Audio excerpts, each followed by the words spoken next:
Hello, ladies and gentlemen, and welcome back to GB Gaming. Today we're having a bit of a treat, and I'm quite looking forward to this. We've got the development team of Star Trek New Horizons on board with us. Hi, guys. I'll name everybody in a moment. Hey, hey. Hey, hey.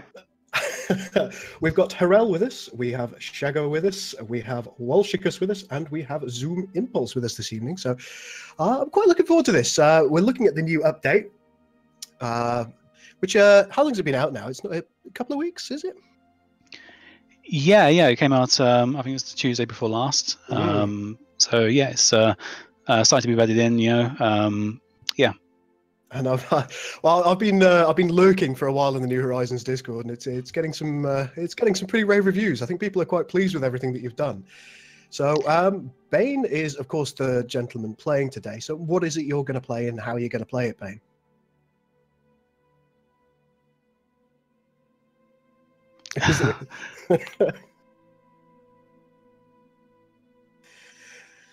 Oh. It does not. What did you do? First you changed the password to the chat thing so I can't get anywhere near it.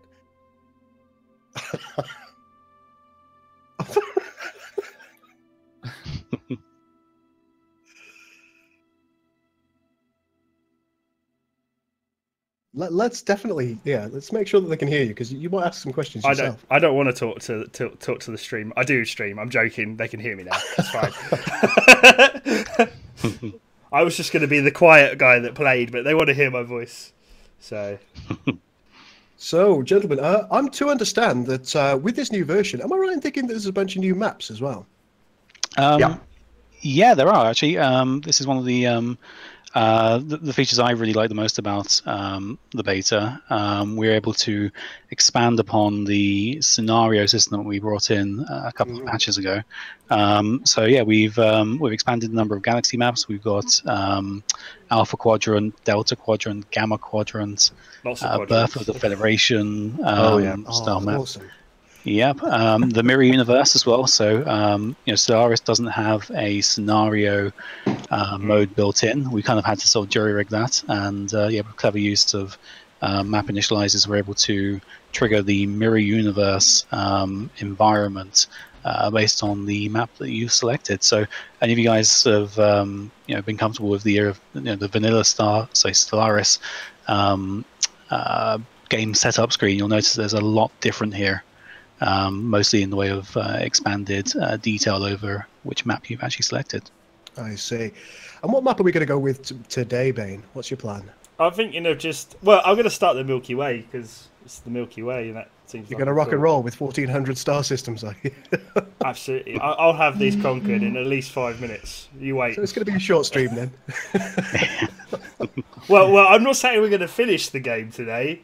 No way. I've got to actually learn. We're here for the long haul. I know. I don't think the developers Sleep want is to for the week anyway.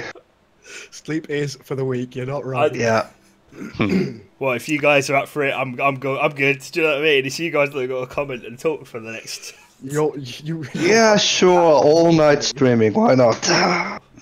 The problem is getting Harold to stop talking, really. But. Harel, that's so mean to you. So mean. So you've been by the way, I'm used to it. I'm used to it. By the way, guys, Oni has found time to join us. He's in the room above. So if you could, so that's let's just drag Oni down. He's There he is. Hello, Oni. Oh, no, I'm hearing you double. Okay, I'm going to let you as developers tell me which researches to take, because I'm lazy. So, what are we going for? Well, it depends if you like blowing stuff up. Oh, well, we do. I do, yeah. So Magnum, I think I'm hovering over it. I'm looking at the charge and going. Yeah, I think in your heart you know which one you want to select there. Okay, I've done that. I'm so glad you let me do that. Right, so we have tile clearance, boo, ancestral data archive, or tactical enhanced eyepiece. I think the eyepiece. Good. I'm glad you chose that as well. Developers are really helpful in their choices today. Look at this. They're so happy. And I think I'm going to take adaptive armor. Look at that. There you go. That was easy. Research done. Yeah. Done. So Right. having lurked quite a lot in the in the New Horizons Discord, I've noticed a fairly common theme of what people are saying about playing as the Borg as we are now. They say that playing as the Borg is a really different experience to playing as any of the other races, and you have to employ a really different play style. So, does any of you really want to discuss that and kind of suggest what's so different about it? Yeah, I mean, Shago, do you want to give it a go? Sure. Well, I think the main thing here is, or maybe you can even show it in the Empire view if you just click on the on your flag, like in the top left corner, and go over the simulation civic. Simulators. Right, and this pretty much sums up the basic mechanics for Borg. So they can't colonize. They have drastically reduced pop growth and Unity output. However, they can. It does, right? And yeah, however, they can assimilate species pretty fast. So you can, if you're at war with another empire and you land your troops on a planet, the planet instantly gets turned to an assimilated state, Borgified. Yeah, so where the whole surface changes and like the nanites take over the land and slowly assimilate the population. So and those so you get instant control over the planet, and you can you assimilate the species over time. And yeah, and you can build these unicomplexes. So that is the only thing you can. Yeah, they're quite special. So if you take a look at your initial complex, you probably see these 6.4 Ks, these military stations. So every section, you can build other sections as well. So in a unicomplex system, you can expand the unicomplex up to 5 sections, which are all 25 tiles. So they're pretty strong. And yeah, and every section also spawns these military stations. So it's not so easy to invade it. And yeah, so I think that sums it up somehow. Another thing that I noticed there while we were hovering over the tile, right towards the bottom, it says that assimilating another culture generates a great deal of research points. Now, is that the main way that you get your research points together in order to get new technologies in? Well, the Borg actually do have decent amount of research. It's the main way for you to get Unity, and it's a very strong buff for research. For various, being aggressive is quite beneficial to you as the Borg. Yeah. Well, but it's also very important to play defensive, at least at the start. We build the tech tree in the way that the advantage of the Borg ramps up over time. So spheres are scary and Borg are fucking scary. And certainly we see players really attaching themselves to that. They're, waiting their time till they get spheres, until they get cubes, and then they just streamroll the galaxy. Which certainly planned. It's supposed to be a species that's also capable of turtling. We do know that canonically the Borg, stayed relatively small until, let's say, late in the 24th century. So it does track. Yeah. Yeah, that does actually make perfect sense with regards to kind of the Borg's overall development. They did this kind of an almost a fulcrum where they exploded outwards into the galaxy and started assimilating everybody and their mums. So, so it makes absolutely good sense. Now, with regards to pre-existing planets, those, of course, as we've said, they can be assimilated. Can those be turned into a unicomplex from the planet? Can they be consumed? So the planets can't be consumed at the moment. We've been discussing a number of new options to develop for the Borg, either in our next update or in the update after that, mostly to give players a bit more flexibility in how they deal with enemy species. If you remember from, I think it's the Best of Both Worlds, the first part, the Borg basically came along and scooped up a Federation colony, I believe. Oh yes, they did, leaving a huge outpost. crater. Quite right. Yeah. Yeah, so we're looking to implement a system similar to that, where the colony can be destroyed, the planet can be degraded, and in return you get a bunch of minerals. So you don't have to assimilate the planet if you don't want to. We've had some feedback from some players that like to paint the map green, as it were. The limit on the number of unicomplexes doesn't enable them to do that. So again, we've been having internal discussions as to whether to give players the choice of having the free unicomplex system maximum that they have at the moment, or whether to replace that with maybe 2 unicomplexes max and a number of subcomplexes which give you control of the system but maybe have less tiles. What we don't want to do is allow the Borg to build any more constructed tiles, or planet tile sort of totals than they can at the moment for balance reasons. Yeah, that does make good sense. I mean, just postulating here, one nice thing might be, in order for you to take control of a particular area, would be one of the exit gates for their transwarp complexes. Yeah. If you could pop one in there and then take control via that would be quite interesting. Yeah, and I think the plans around that kind of thing really depend on some functionality and features that I think we'd need from Paradox itself. As players know, we get a lot of feedback from players around things like the Bajoran wormhole and allowing that kind of alternative transport mechanisms within the Stellaris engine.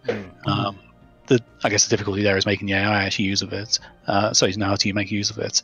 So yeah, when we get that kind of functionality from Paradox, I think you can expect us to develop a few new options there for the Borg. But for now, we're really looking into the scoop up colony option and potentially subcomplexes, which with some of the new functionality we know is coming in, the new CAPEC, I think it's update. I'm not sure how you pronounce it.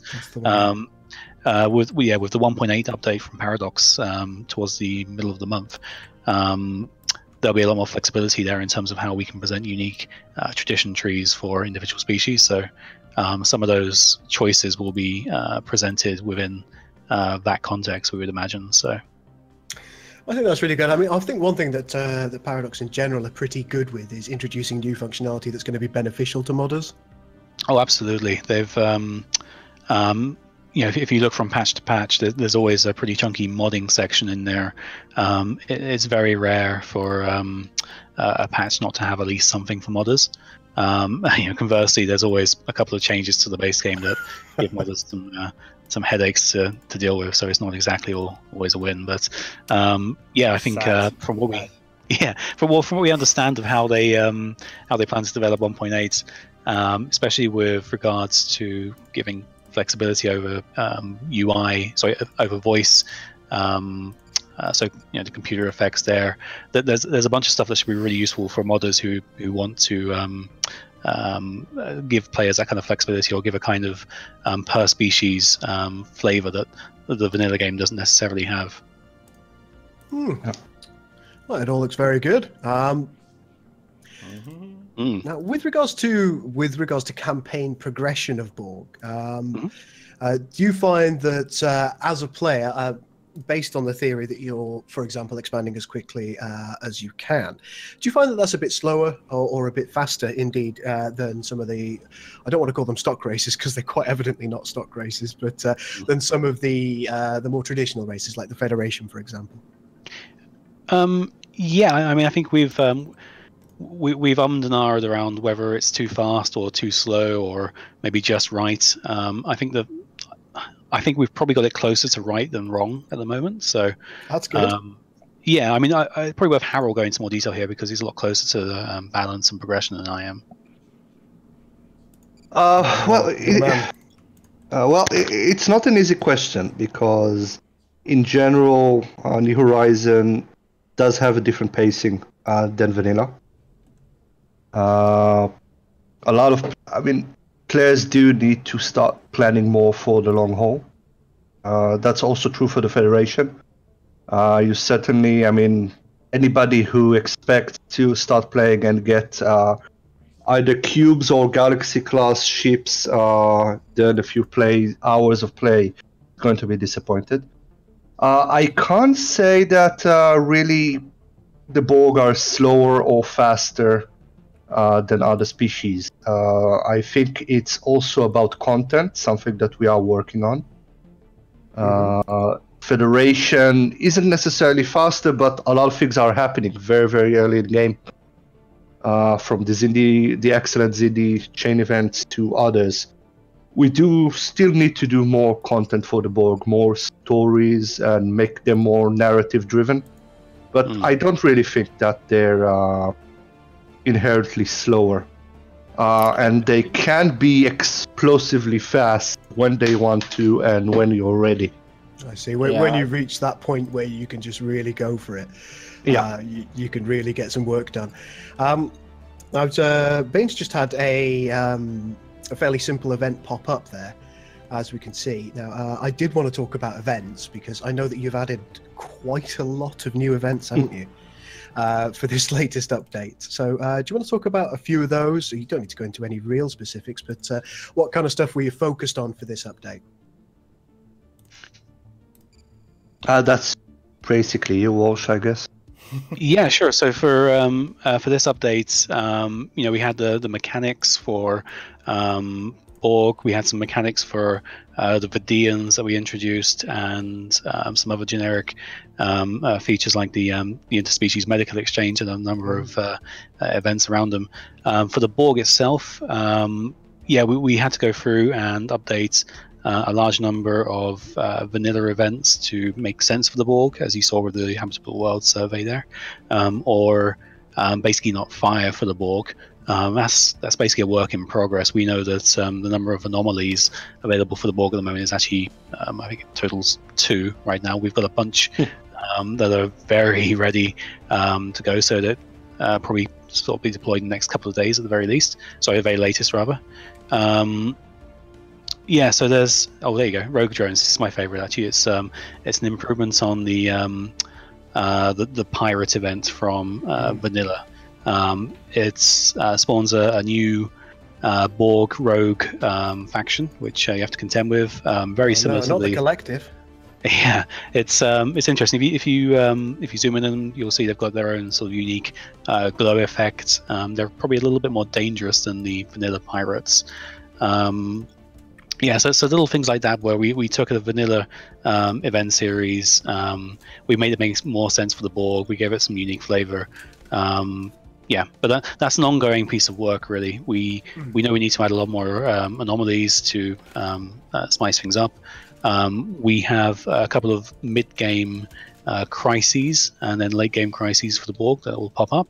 I'm not sure if any of your players have sort of got far enough into the game to see it yet, but if you stick around as the Borg, eventually you'll get some events that could potentially lead into the Borg Cooperative or Unimatrix Zero, causing you quite a lot of grief. Yeah, and the sort of Undine / Species 8472. They've got their own little event chain, which was present pre-beta, but it was only really built for the Borg to play as AI and then to affect non-Borg empires. So that's been tweaked now to work from the perspective of the Borg as a human player, and it gives the human a bit more choice as to whether they exploit fluidic space, whether they let it be, or whether they try and get the research benefits from that.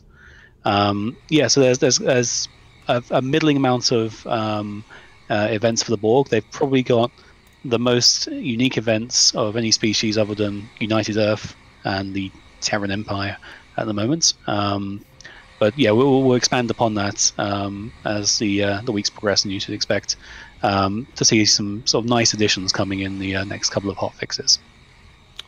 Fantastic. Sounds really good.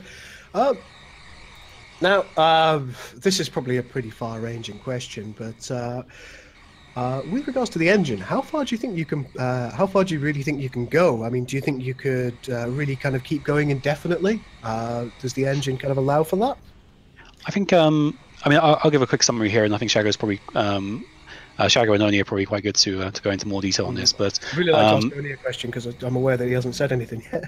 Well, I'll tell you what, Oni, why don't you step in on this one, Oni? Well, I think Grinsel made some experiments in that direction. Especially with like our big Borg cube that we have in, there is a limit on the engine. I think if you spawn like 10 of them, it gets relatively not very nice. Just say that. So kind of a stutter that happens. Yeah, the FPS start to drop. Just say that. I've come across that in various different games and mods, so I understand what you mean. That's more the 3D side. I think the bigger problem is like the base engine. It's written in 32-bit, and that has some limitations. And so yeah, on the big map, I think we've really reached a point where we can't easily add new races. So we are also thinking about an approach to maybe offer different sizes of the Milky Way. So you could have a size where only 30 empires spawn or something like that. So it gets a bit chuggy and late game. So but that's mostly due to the amount of pops and just things happening in the game. And I tend to find on 32-bit applications it's CPU choking that's the primary issue, isn't it? Yeah, definitely. You'd find that with a single thread, you're especially going to have a bit of a fun time if there's a lot of actions happening. Which in Stellaris, there are. Yes, absolutely. It's multi-threaded, but still ineffective multi-threading. Well, I mean, I don't know if any of you played some of the early versions of Hearts of Iron 3 years and years back. And if you compare how the game speed on that was on launch with, I guess, the last couple of patches to the game, it's night and day. They've really managed to improve the performance of that game dramatically over the sort of game's lifespan. So we're kind of hoping for similar improvements as patches go on. And we obviously know that much every patch that comes out there's a couple of lines about performance and how they've improved it. But conversely, as Shago said, we're adding more and more to the main galaxy map with every patch. Every species that we add generally gets added in there somewhere, either as a minor race or a major race. And every pop, every country, every ship has an overhead in terms of the impact of each event. Every event that's sort of ship scoped or planet scoped or pop scoped. The more pops there are, the bigger the overhead is for those events. So it's a bit of a balancing act for us.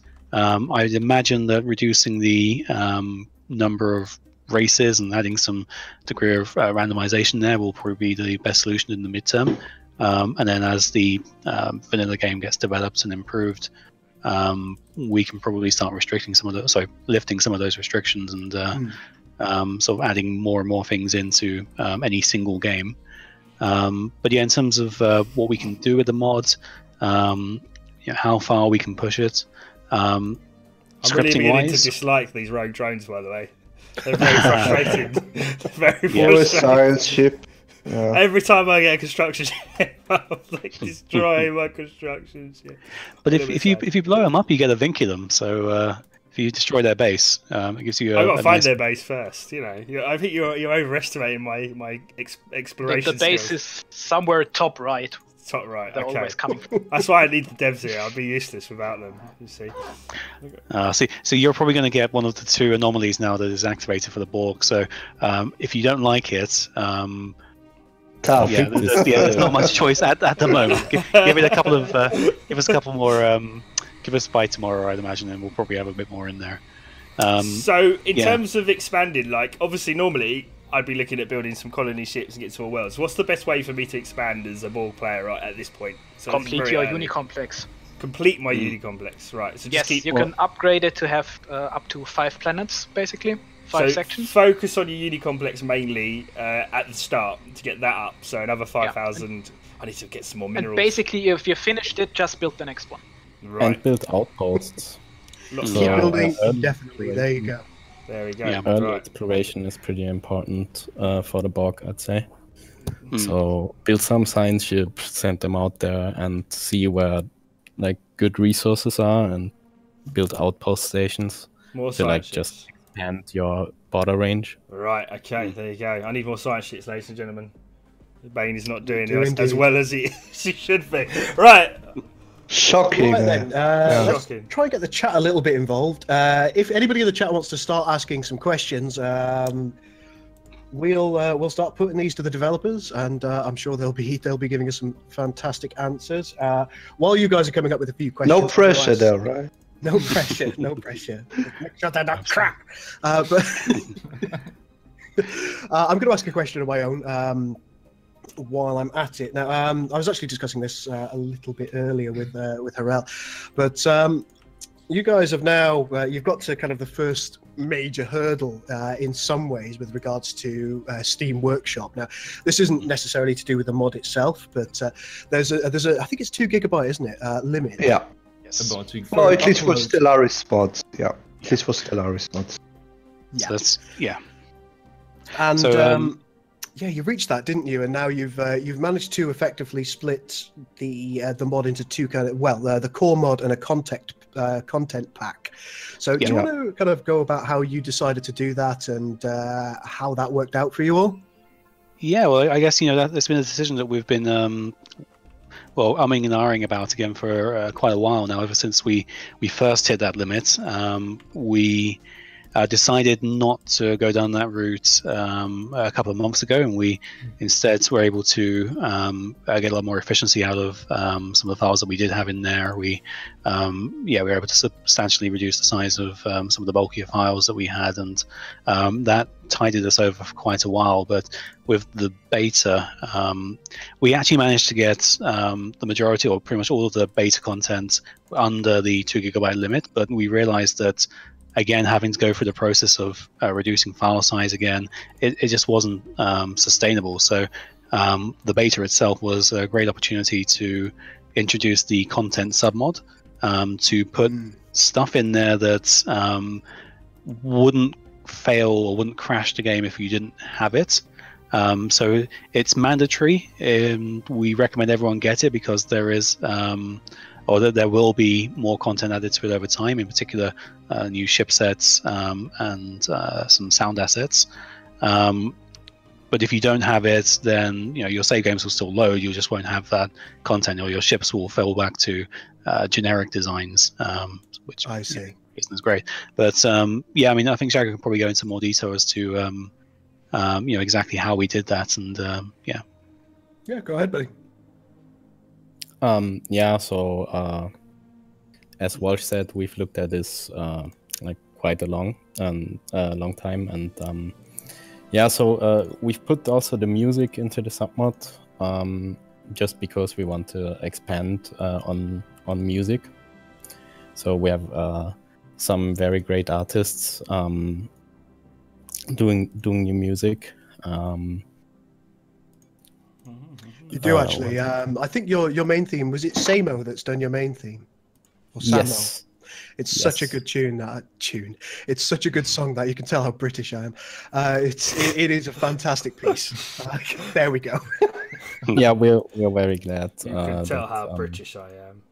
You are British. Tune, mate. But we have 2 new composers on great. the team, and so there's some really awesome stuff regarding music upcoming. So that's why we decided to move music into the submod.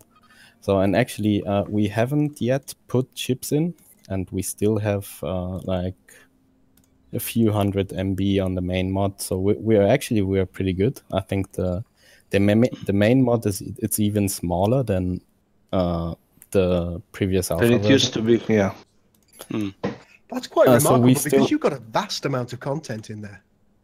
Yeah, we need to do some very nasty tricks, I'd say. So in some cases, we could just rename PNG files to DDS, and the game recognizes it, but you can't upload PNG files to Steam. It's on a blacklist.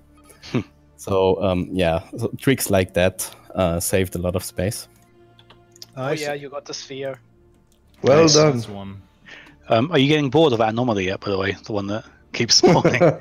Which anomaly? Which one are you on about? The one you keep going up with the title that's not been localized. There you go, that one. The STH Borg Anomaly 1 name. That one. So, Yeah. I was trying not to highlight It's a bit that. of a mouthful, that one, isn't it?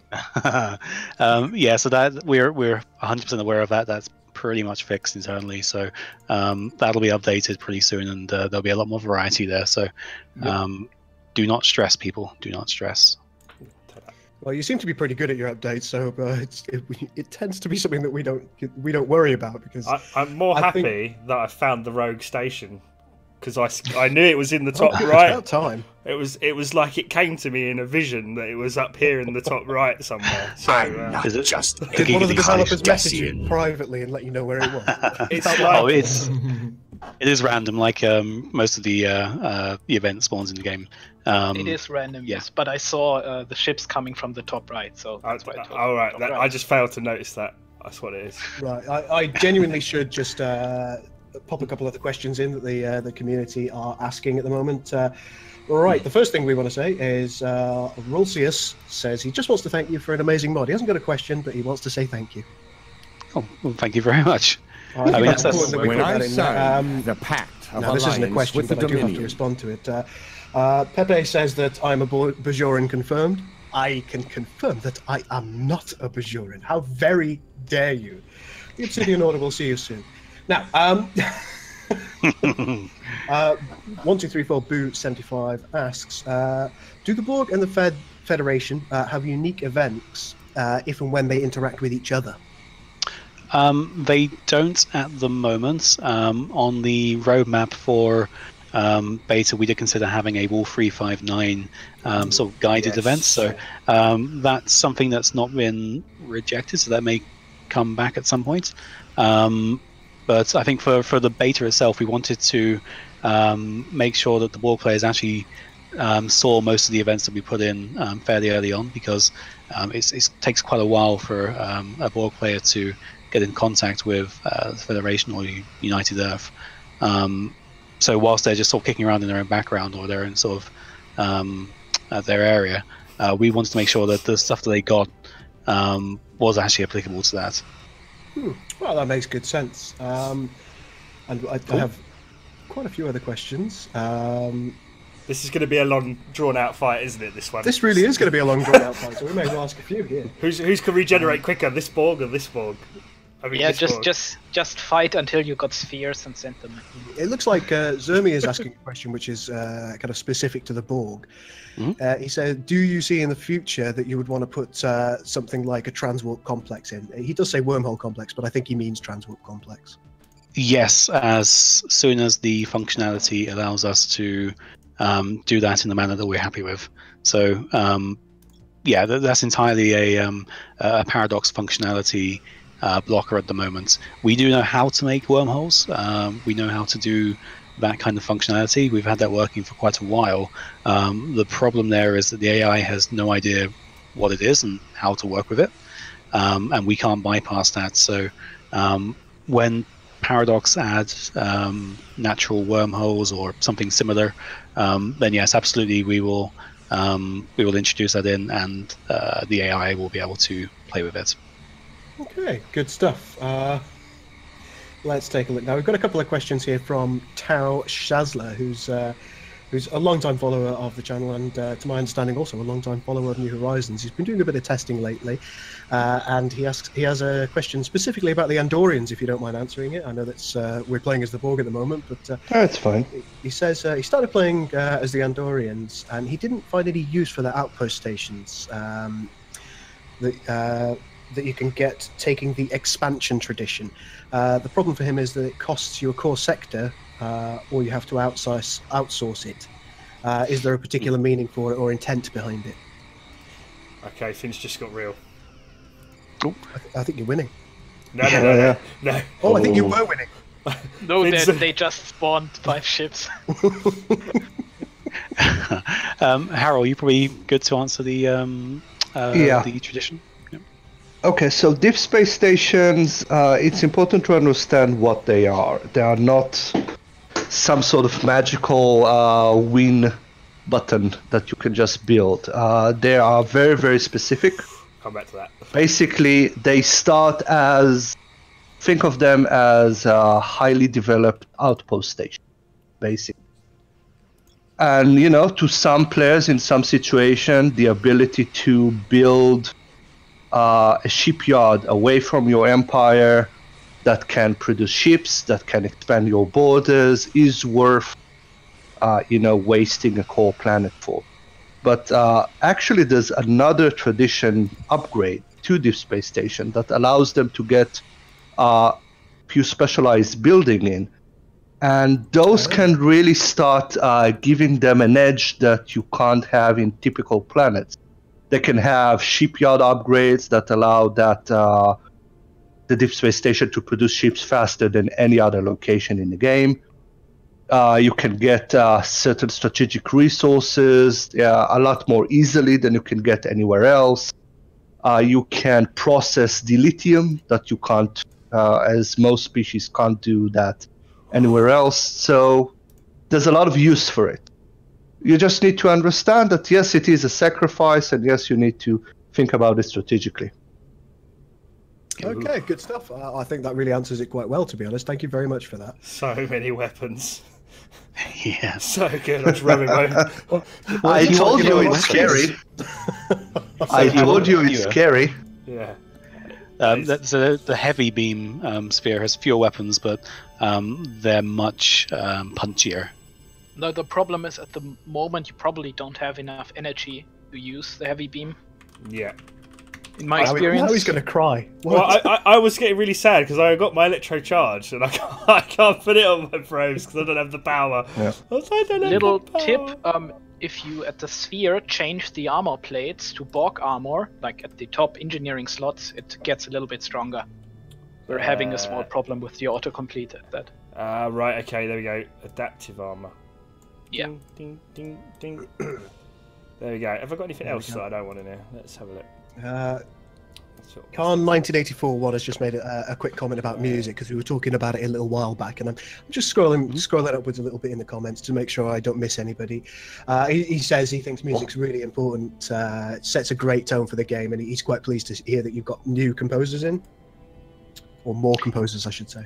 So that's I think he's very encouraged by that. Yeah, and we're speaking to one of the guys who's helping to bring some new music to our next big update, which we're not quite ready to talk about yet. Yeah, you can just expect this to grow and grow now that we've got the file space to do it justice.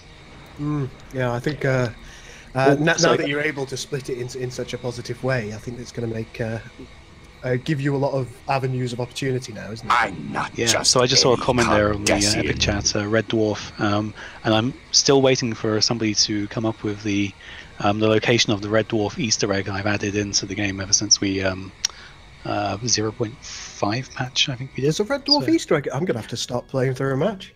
There is a Red Dwarf Easter egg. It's somewhere is it a in planet the... full of Alpha Betty spaghetti? No, not quite. It is... It's a casual reference to an event that happens for Romulans. I'll put that in. So whoever spots it first wins kudos or something. Okay. Basically, the main map is full of Easter eggs. Yeah. I'll have a play through and see what I notice, and I'll come back to you. It's crazy. Let's just see what we got. Sam Ronin is impressed that you know how to make actual wormholes. Yeah.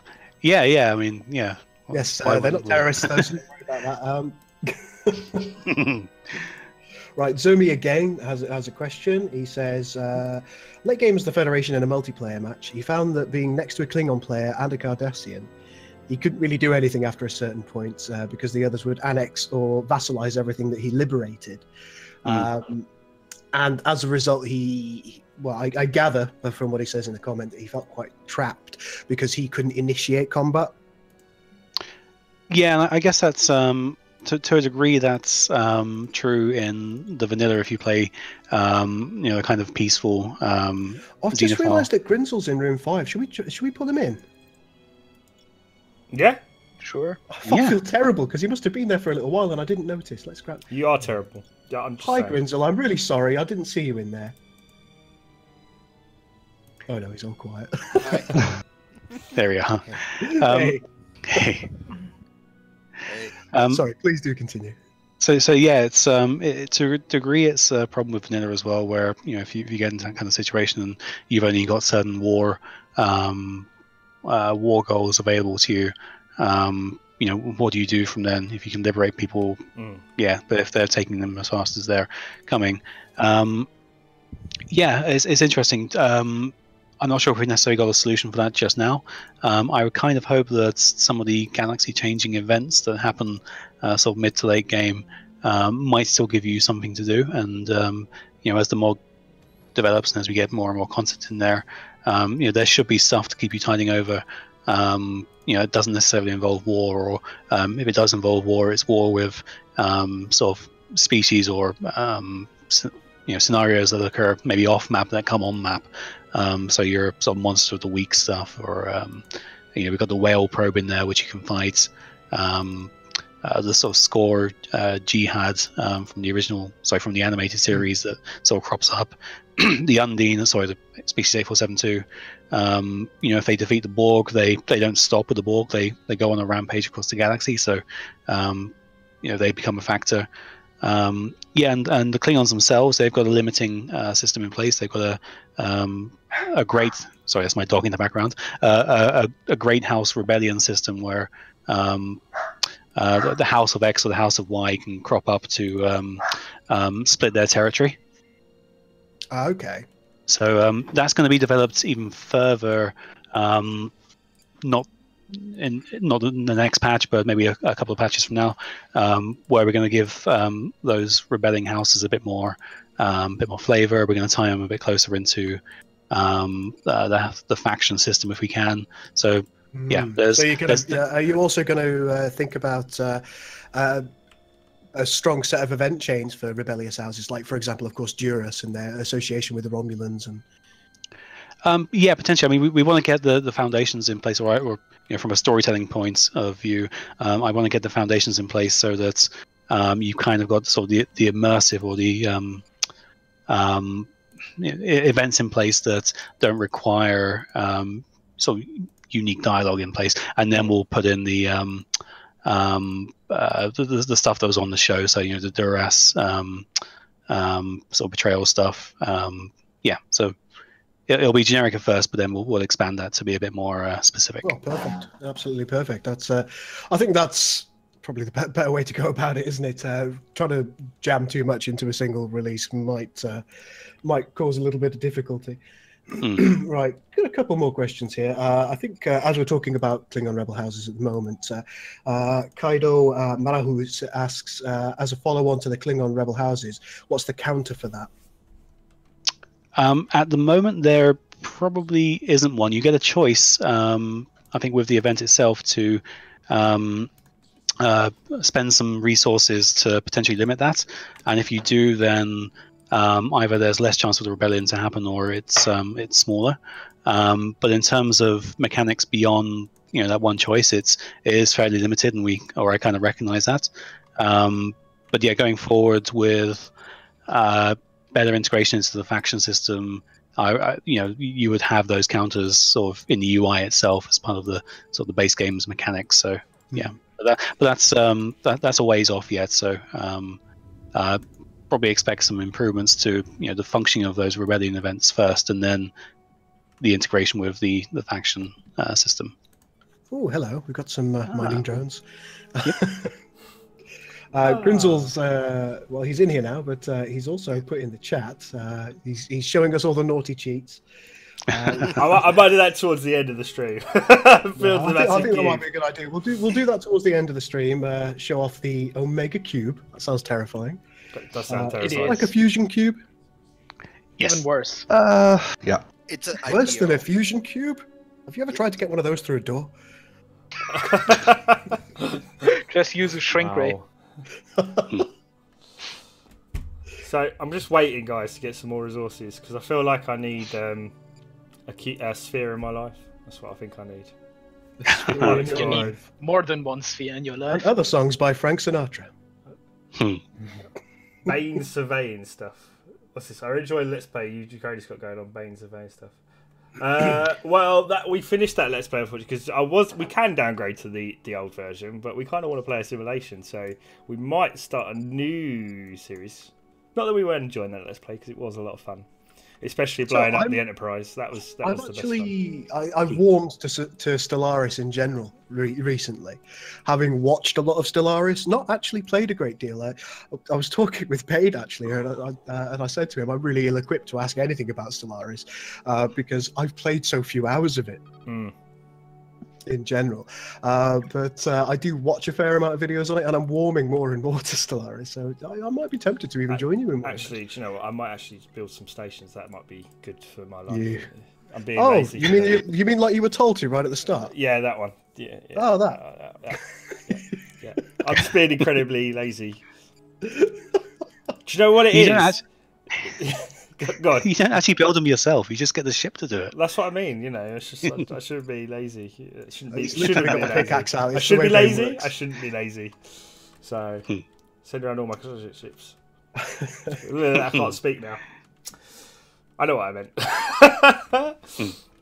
Did you have other questions, Kaido? Repeat them to me, and I will ask them again. We have received an information from the Credim. Diplomacy is irrelevant. Yes. You will be the first to be assimilated. See, I added that haircut specifically for the Krenim. Good call. Sorry, do you want me to go back? Shall I go back? It also went really well for Picard as well, so... There you go. Beautiful haircut. We can't see it because your noggin's in the way. There we are. What do you mean my noggin's in the way? Shush you. Oh look, I found another anomaly. Just say that now. Every time it pops up now, I'm just going to keep saying there's an anomaly there. I was watching a Let's Play by I can't remember who made it actually, but every anomaly he was getting as the Borg was that one, and I got about 10 minutes into it, and I just turned it off and discussed my own ineptitude of adding enough anomalies for the Borg. Well, Kaido, I promised Kaido that I will ask one of his questions. We've already spoken about the counter to Klingon rebel houses, so I'm not going to ask that again. Kaido would like to know if, as a group of developers, you are indeed actually Borg yourselves. Don't Yes. provoke the Borg. Of course. I guess. There you go. They are. That's what we need to know. I've got a very general question from. Oh no, I've lost it. It's gone up there somewhere from Sam Ronin. Kind of about general modding. Have you guys ever tried your hands at any other engines? And indeed, what would you like to see? Kind of a Trek mod for something like Master of Orion or other similar games? I'm not just any Cardassian. I know Shago has some experience. If he wants to go into it. That battle didn't go according to plan. We'll just ignore my failure there, shall we? I should have retreated. Thanks for following the stream, Valkyrie, by the way. That didn't happen. We didn't see that. That wasn't what happened. That wasn't your new sphere, was it? No, that was the rest of my fleet. But that's all right. I'm in an impregnable fortress anyway, so we care not for go these ahead, losses. Shago. Sorry for interrupting you there. Oh, no worries. I really think that I don't know. I love paradox games and the grand strategy aspect of it. So I'm really glad that they made a sci-fi base, and we could turn it into a Trek mod. To be honest, I don't really get around playing other games. I've heard this. How was it called? Distant World was pretty good, and some others, but yeah, I really rarely come around playing them. So. Well, there are quite a few. They're probably demigod technology in a lot of ways. Games that might suit Trek. Yeah, like the new Master of Orion and Endless Space 2. Yep. Both have decent modding capabilities. But honestly, they're not really well suited for Star Trek. I mean, for our vision at least. I mean, we could probably do something more like Birth of the Federation for them. In terms of how much flexible they are in narrative, in scripting, even in size of the map. We just don't have that much space. And Galactic Civilization 3 does have the size of the map down pat and a really good 64 engine, but the modding capabilities it's fairly slim, really, isn't it? I mean, you can have decent models and you can change the species, but we can't Trekify the game as much as we have. What kind of narrative could you give it? What kind of overall atmosphere could you give it? The answer's not a great deal, really. It would be a skin change at best, wouldn't it? Really? Yeah. I think I mean, what makes a Paradox game is the event engine and everything that sort of crops up around that. I think it's I've not come across many games that give you that kind of flexibility. So yeah, when Paradox announced Stellaris, we were all pretty crazy about it because at last, we've got this amazing event engine, and they've gone and coupled it with a pretty new graphical engine and a 4X framework for us to get stuck into. I also think that basically, even without New Horizon, if you just look at the games themselves, people have been saying that, even before our mod came out, Stellaris just feels the most Trek in terms of the focus on narrative and surveying and even a bit more diplomacy. I mean, as much as Galactic Civilization 3 supposedly has a very well developed diplomacy engine, the one in Stellaris just feels more Trek because it has this constant sense of exploration and the unknown, which I don't see in any other game. Endless Space tries a bit too much, in my opinion. Endless Space I find quite frustrating from a gameplay perspective because it feels like you're constantly exploring without actually really gaining any ground. At least that's maybe it's my playstyle that's the issue there, but yeah, I feel like I constantly explore and I don't really find anything out while I'm exploring.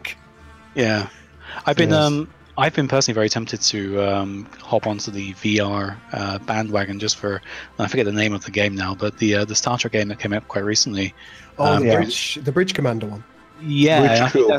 Bridge Commander's a bit older. But I mean, it's I don't know how good it is or how moddable it is, but I don't think it's very moddable at all. I know that people who play it seem to have a really good time.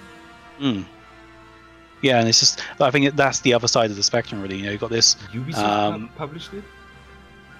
Yeah, Ubisoft. Yeah. Probably no modding then. So, yeah. No. So, Ubisoft. If I've got a population that's a primitive population, can I just assimilate them with an? Yes, just land your troops.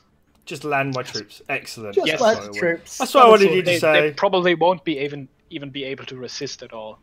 No, resistance is futile for them. Yes, indeed it is. We got a question about the Krenim a little while back. I think that may well have been Sam Ronan as well. Do they have the interesting time technologies? Yes. Or something? Yes, they do. Do you want to tell us about those? Well, at the moment, we had a generic time travel or time change effect in ever since we added the whale probe.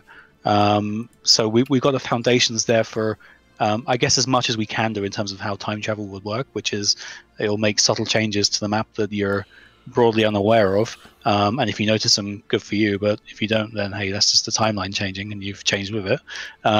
So it's got some interesting sort of neat little tweaks there that'll sort of crop up. The Krenim have a couple of unique techs, I believe, which Harel can go into more detail on. But they generally should have some small time travel consequences right now. We may develop that further, but yeah, they have some temporal shenanigans. Yeah, so currently we have, just for the beta, about 12 temporal texts. Krenim actually don't have any unique text for them. What they do have is, first of all, they get a huge bonus to discovering them. They get a lot of unity if they discover any temporal tech. But secondly, they have a much higher likelihood of obtaining those technologies that are otherwise very, very rare. Obviously, the temporal techs are the most powerful in the game, or at least most powerful you can get outside of Borg stuff. So they have their own shields, weapons, several unique consoles and mechanics. And they're kind of cool. Eventually, we do plan to also make those in the same way that Vanilla, for example, had dangerous jump engines and stuff like that. We certainly hope to add even more powerful temporal stuff that, if you use it, you're risking serious damage to the timeline. But that's a bit more down the line. See, I just failed to assimilate them before they turned into a spacefaring race, so, you know. You need to declare war on them, but I don't know if... I need some chicks first. I might need a sphere first, or two. Just might be a good idea. So, I will do that, don't worry. I'm just waiting, I'm building up credits. How much was the sphere? I can't even remember how much it was. It was expensive though, wasn't it? It was... But you've got another primitive Never species. Mind. It's fine. I could build a sphere as well. So there we go. One sphere will do everything I need. But you've got a primitive species to the east of your unicomplex, I believe. You're right. We do. Let's go assimilate those. Let's do that. I completely forgot about those. Thank you. Yeah, you guys are supposed to be telling me what to do here. It's not happening, is it? Right? That's why we put them there. Yeah, all right. All right. It's a gift. I got you. No. Seriously, the idea is that the Borg start with several primitives around them, so they can easily. Where's the others? Well, that's for you to discover. I'm searching. Look how many science ships I've got. I never built they this many already science ate ships. each other. Oh, Bane. I never built this many science ships normally. Honestly, I had Yes. like 3 or 4 in Stellaris. But we never said Bane is a good player. We just said that he is a Bane player. is a terrible He is a Stellaris. player, yes. Everyone tells me that Bane is a terrible Stellaris Time player. to build some outposts then.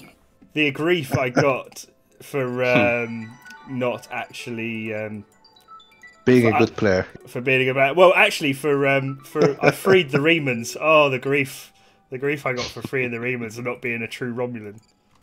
The hatred was real. I was actually quite surprised by that because you do harp on about your love for the Romulans on a regular basis, and yet you betray their very tenets. I don't know what you're on about. I would never. It's like me not murdering Bajorans while claiming that I wanted to protect them. Okay. I see several questions concerning traditions for the Borg. Oh yes. Go ahead. Yeah. Anyone else want to take this on, or shall I? Go for it. I go. Okay, so first of all, it's important to understand that right now traditions are global. We can't do anything specifically for the Borg. However, that's a very temporary solution. In less than 2 weeks, Paradox is releasing 1.8 that allows for swappable traditions. And you can expect the useless, supposedly useless traditions for the Borg to be replaced with custom unique stuff. So bear with us for a bit, and it will be resolved. Yep. Yeah. There's one, I think Tao asks, in the mirror universe where everything is different, are the Borg peace-loving and humanist? They're actually worse. They're worse. They're worse. Took some information from a few books, and seems like they are actually very aggressive. They don't ignore you or anything. They have a king, counter to the queen and the Rean. Oh, interesting. In our universe. And We even gave them a different color. Yep. Basically, the idea is that, in the Prime universe, the Borg are really interested in perfection, and the Mirror universe, they're interested in purification. So, I see. yeah, a lot scarier. Yes, that does sound somewhat terrifying. Well, it seems that you've taken over the poor innocents. Don't know what you're on about. Oh, look, the planet changes. Yes, it does.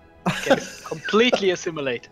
I shouldn't get so excited about these things, but I do. That's really nice. I like that touch.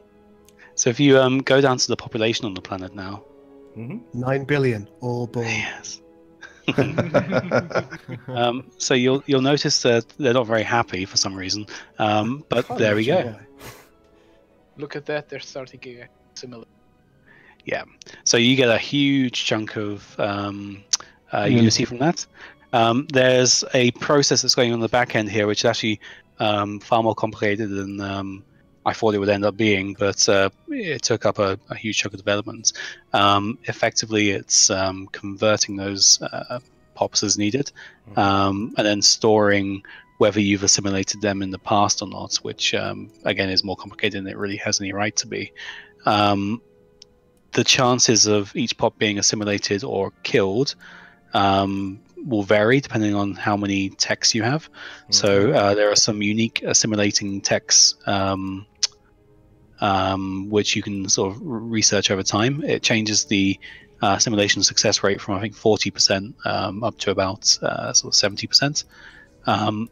Also, we've got a hotfix which will go out relatively soon, I think, which will make it so that if you have no other assimilated pops on that planet, the first one is very likely to be assimilated. So you don't get situations where you've lost the entirety of the planet because you just happen to have a bad roll of the dice. So yeah, I see. So there'll be a gradient in likelihood of assimilation. Yeah, and that works for the reverse as well. If you capture an assimilated planet as a non-Borg species, you have a de-assimilation policy, which again technologies can unlock. By default, you'll have the option to destroy drones, which will kill them. So the planet will become depopulated, and then you'll get options to convert it back and colonize it. As you unlock technologies, you can do basic de-assimilation and then advanced de-assimilation. There will improve the chances that the pop will become de-assimilated, but with increased chance of de-assimilation, you also have a slightly increased chance of the drones organizing themselves again and forming a micro collective and rebelling against you. So there are interesting options there for people to de-assimilate planets. And if you happen to capture a planet that's been assimilated by the Borg and belonged to a different empire originally, you get the option to return it to its original owner in return for a moderate opinion boost, which is always nice for those aiming for diplomacy. Oh, very interesting overall, actually. All of those sound pretty damn good. We also internally discussed that, still not finalized, but maybe even the option like the Brunali have in their episode that you can either poison or tweak your populations to be able to resist nanite assimilation better. Okay. Oh, that's certainly something that is I mean, I presume that there are some pretty horrific detriments to doing that as well. Yeah. So but it's still discussed, yeah. If you're under like immediate threat from the Borg. Yeah. Oh yeah, quite interesting. There's a couple of questions here. Sam Ronin would like to know if it's possible. I don't even know if it's possible, but are there any plans to change the UI more than it's already been changed? I know you've put some beautiful skins on the UI, but are there any kind of are there any intentions for the future to maybe like totally change up the layout of the UI?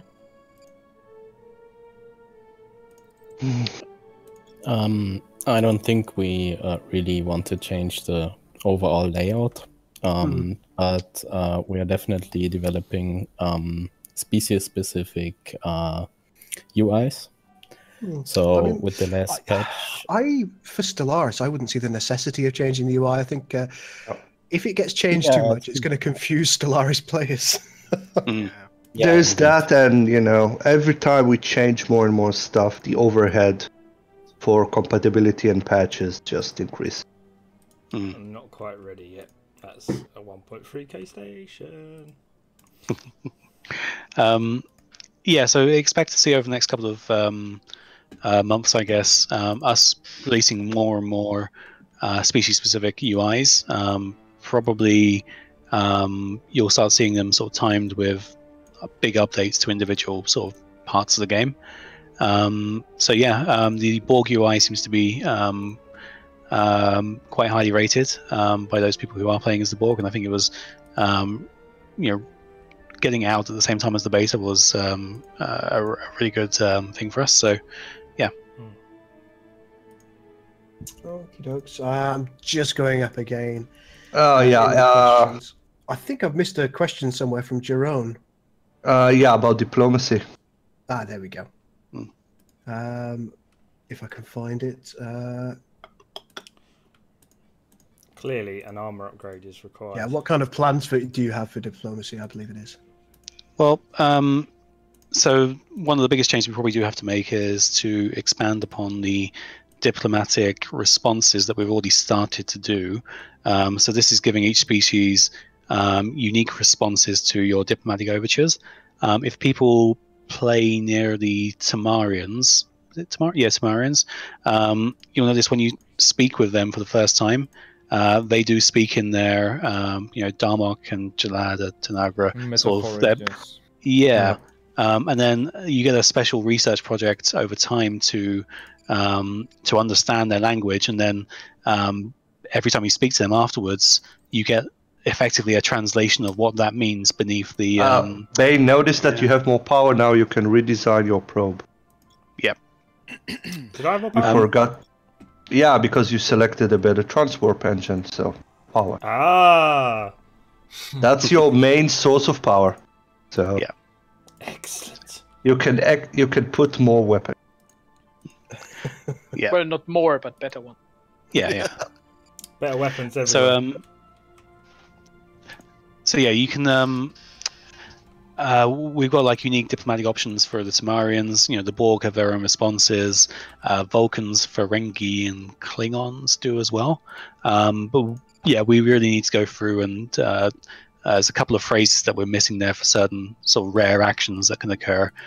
So you can get some sort of really out of place stuff for Vulcans and Ferengi, say, that we'll end up completing. And yeah, for every species that we come across that has a unique form of communication or a sort of a style of communication, we'll include them in. In terms of actually adding new diplomatic options, the actual game doesn't really give us much option there. We can add options and they can be selected, but they don't do anything because there's no effect against them. And that's it's kind of pointless if you have an option that doesn't do anything. So until that gets resolved, I don't think it will do anything in terms of extra diplomatic options. But we got some ideas for things that can come out with 1.8 in terms of some basic diplomacy stuff, and we got some event-based stuff that we want to get in for hero ships and sort of diplomatic missions for hero ships. But yeah, beyond that, that's about the extent of our plans. Oh, that's a good answer. I've got another question about limitations. So I presume this is an engine limitation that we're discussing here, but says, what have been the biggest limitations that you faced while making this mod, other than the size of the mod compared to the Steam limits? I think each one of us will have a different answer, to be honest. Yeah, probably. I'll take it in turns then. I'll listen to them all. Odie, first? Yeah, I mean, I can talk about the UI. Cool. There are a few problems. We try to adjust like the map selection UI. You might have seen that. Adding like a description to the maps and so. And we were thinking about making like a little image, but like the system was too restricted. We weren't able to make it work properly and also look good. So that was kind of a problem I had.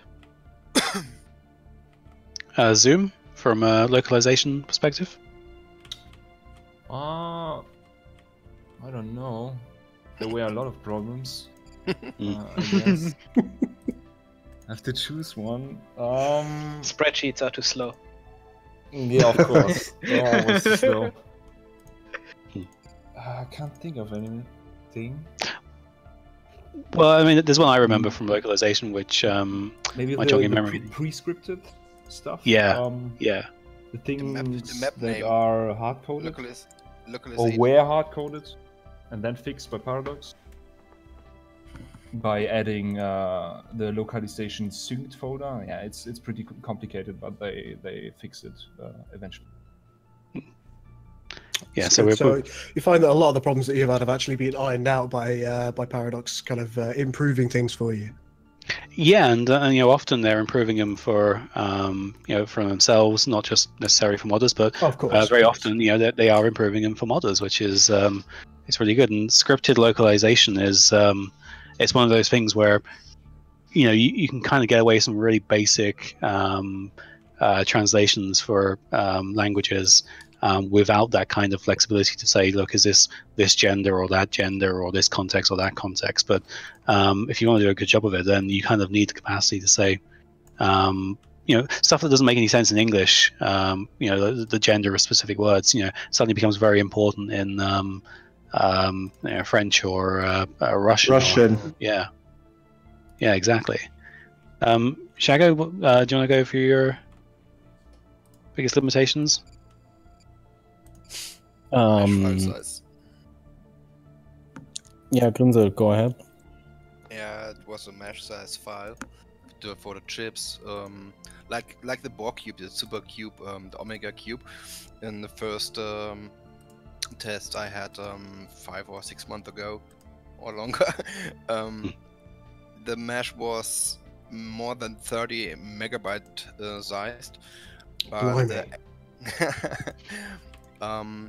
So I tried to make with attaching parts and give it more detail to the mesh and save by that we can save more texture space from textures. Yeah, that I mean. Yeah.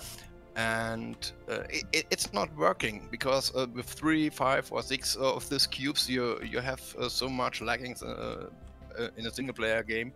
It's not playable then.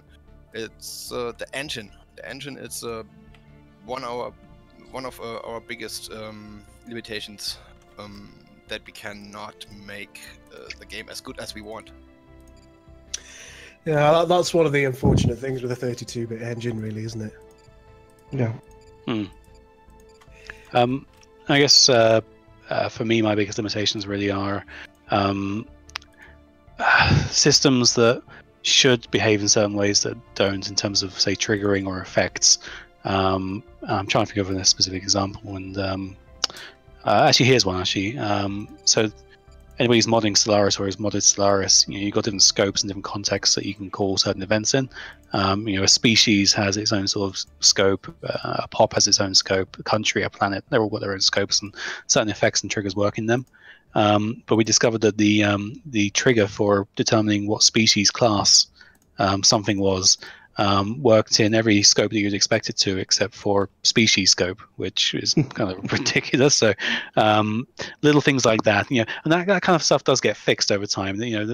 Paradox are aware of it and they do fix it. But when in your head you're planning out an event chain or a mechanic that requires events, and you've blocked it out and it works in your head because the triggers and the effects work in the way that they should do in your head, and then you get into the game and actually no, they don't. So you've got to completely rethink that. That's been my biggest limitation. And I think for I guess the mod as a whole, there are some things, some concepts that should have capacity to trigger or to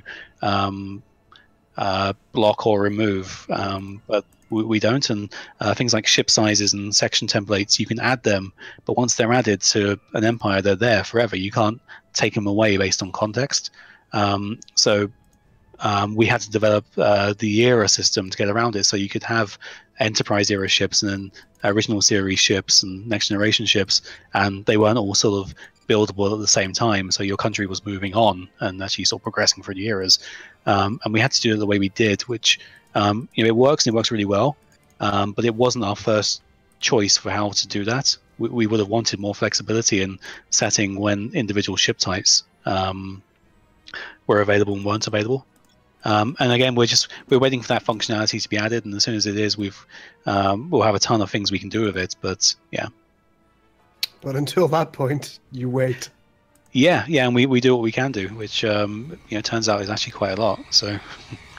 Right, Bane. I think you just met the Herodian, haven't you? No. Oh, did I see that incorrectly? Oh, I did meet the Herodian. Sorry, I'm fighting some kind of weird energy bin. From my end, probably. I mean, there's a lot of limitations, but I would choose something that affects, I think, the entire mod and the players, and that's the map size. Right now, maps are fixed in terms of maximum size, not in terms of density. I mean, you can get more stars, but the map physically can't be bigger in terms of X, Y. And the only way we can is improve or add more content, is basically make the map even more dense, which will affect gameplay. And we are already at the slowest possible speed, shortest possible ranges.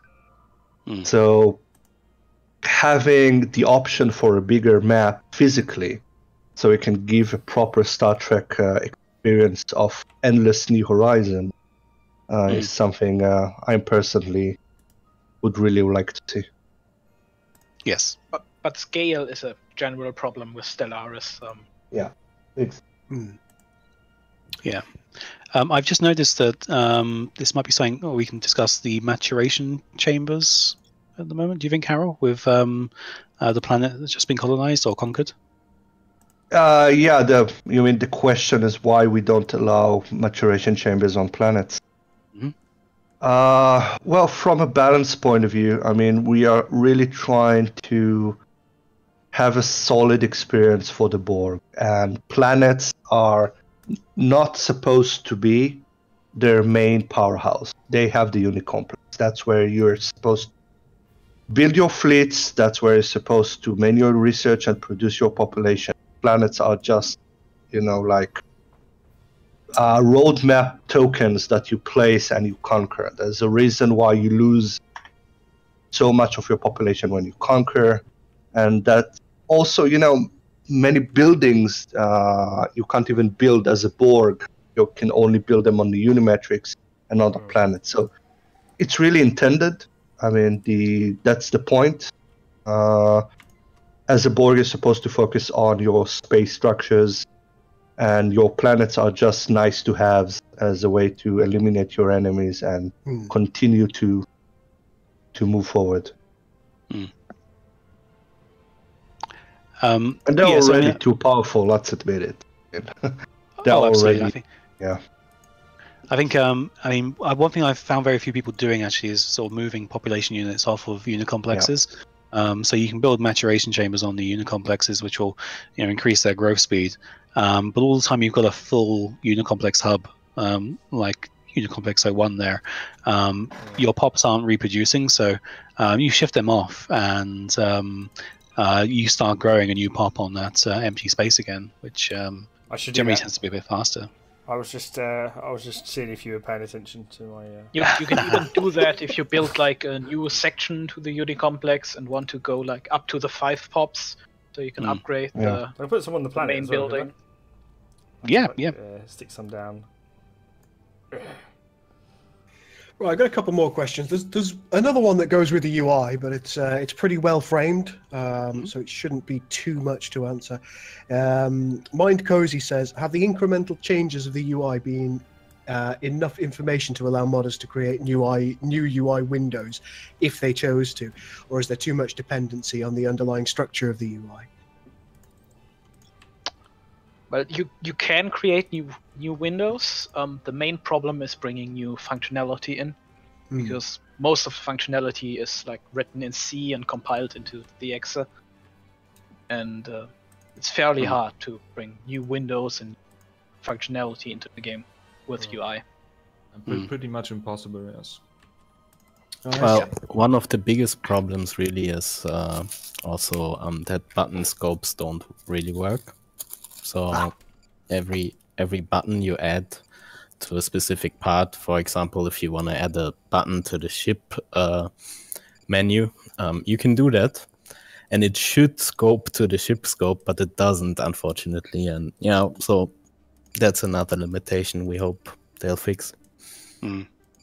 Yeah, and that prevents a whole ton of really cool things that we could do. The fact that those buttons only exist in country scope, and there are some things we could do with custom buttons in country scope that we're not doing.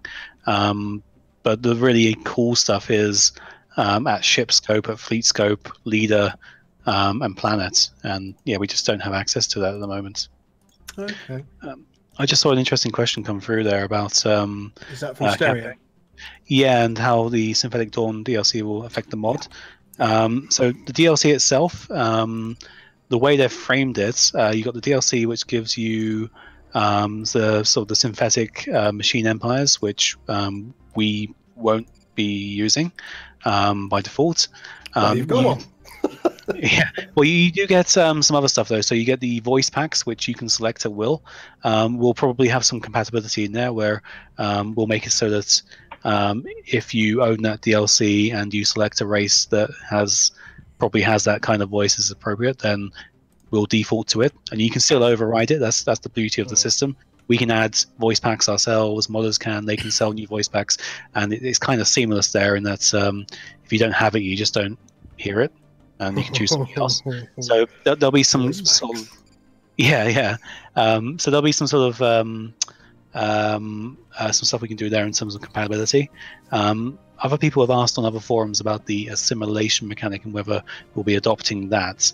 And I know it sounds like it probably is like ideal for us to use for the Borg, but actually our assimilation mechanic is functionally different from what they'll be doing. So we won't be changing that either, which for people who like to play the Borg and maybe don't plan to get the DLC, the good news there is that you won't be locked out of the Borg.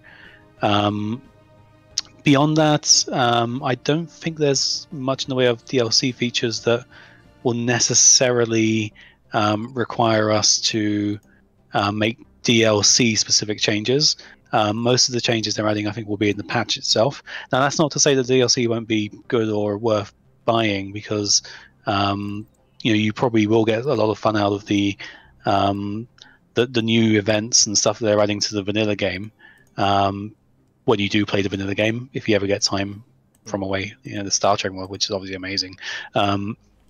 So I mean that's generally been our policy, where we don't want to gate the mods or essential features of the mod behind sort of DLC paywalls. At the same time, we recognize that some people do own, or a lot of people do buy the DLC, and they probably want to see that kind of functionality in place if they're paid for it. There's no perfect answer to this, I don't think, and I don't think anybody expects us to have the perfect answer. But for things like enclaves, people may notice that if you own the Leviathans DLC now, you get access to the Lobi Crystal Consortium as a trader enclave, and over time we'll probably get around to adding some of the other enclave types into the game with specific Trek themes. But the key point there is that it'll never be something that's essential to the mod. It'll always be something that just gives you a little bit of extra flavor, doesn't give you a massive advantage. It's just something else that's cool that gets you a little bit more from something that you paid for already. So it's certainly not going to be core or necessary, but it may benefit you from, I suppose, a depth perspective. Yeah, I mean, I would never discourage anybody from buying the DLC, because I've bought every DLC and I've enjoyed them.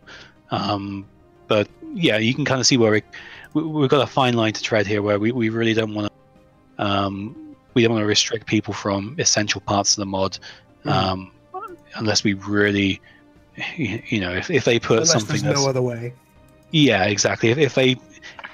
we'll cross that bridge when we come to it, but I really don't think Paradox would really do that. So, fingers crossed. Okay, have you got any questions that you want to ask, Bane? Because you've been sat there behaving yourself for a while, so I suppose I can. I'm building an empire. You know, see, I'm a bit busy at the moment. You know what I mean? Say There's that as a all no. stuff to be done. All right. Yeah. Go on, buddy. What were you going to say, Pearl? Someone was going to say something. I know someone was going to say something. They were. Found the Kabali. Yay! They mobs here. Yeah, they I snuck them in. They were pretty much snuck in like a couple of days after the beta first went out, so they went in like one of the first hot fixes. They're a bit of a sort of favorite species of mine, really. I would say probably best not to assimilate them right now. Maybe assimilate them after our next hotfix. Okay, I won't assimilate them right now. Yeah. They will not add to my perfection today. There might be a few problems with them. They'll add to my perfection.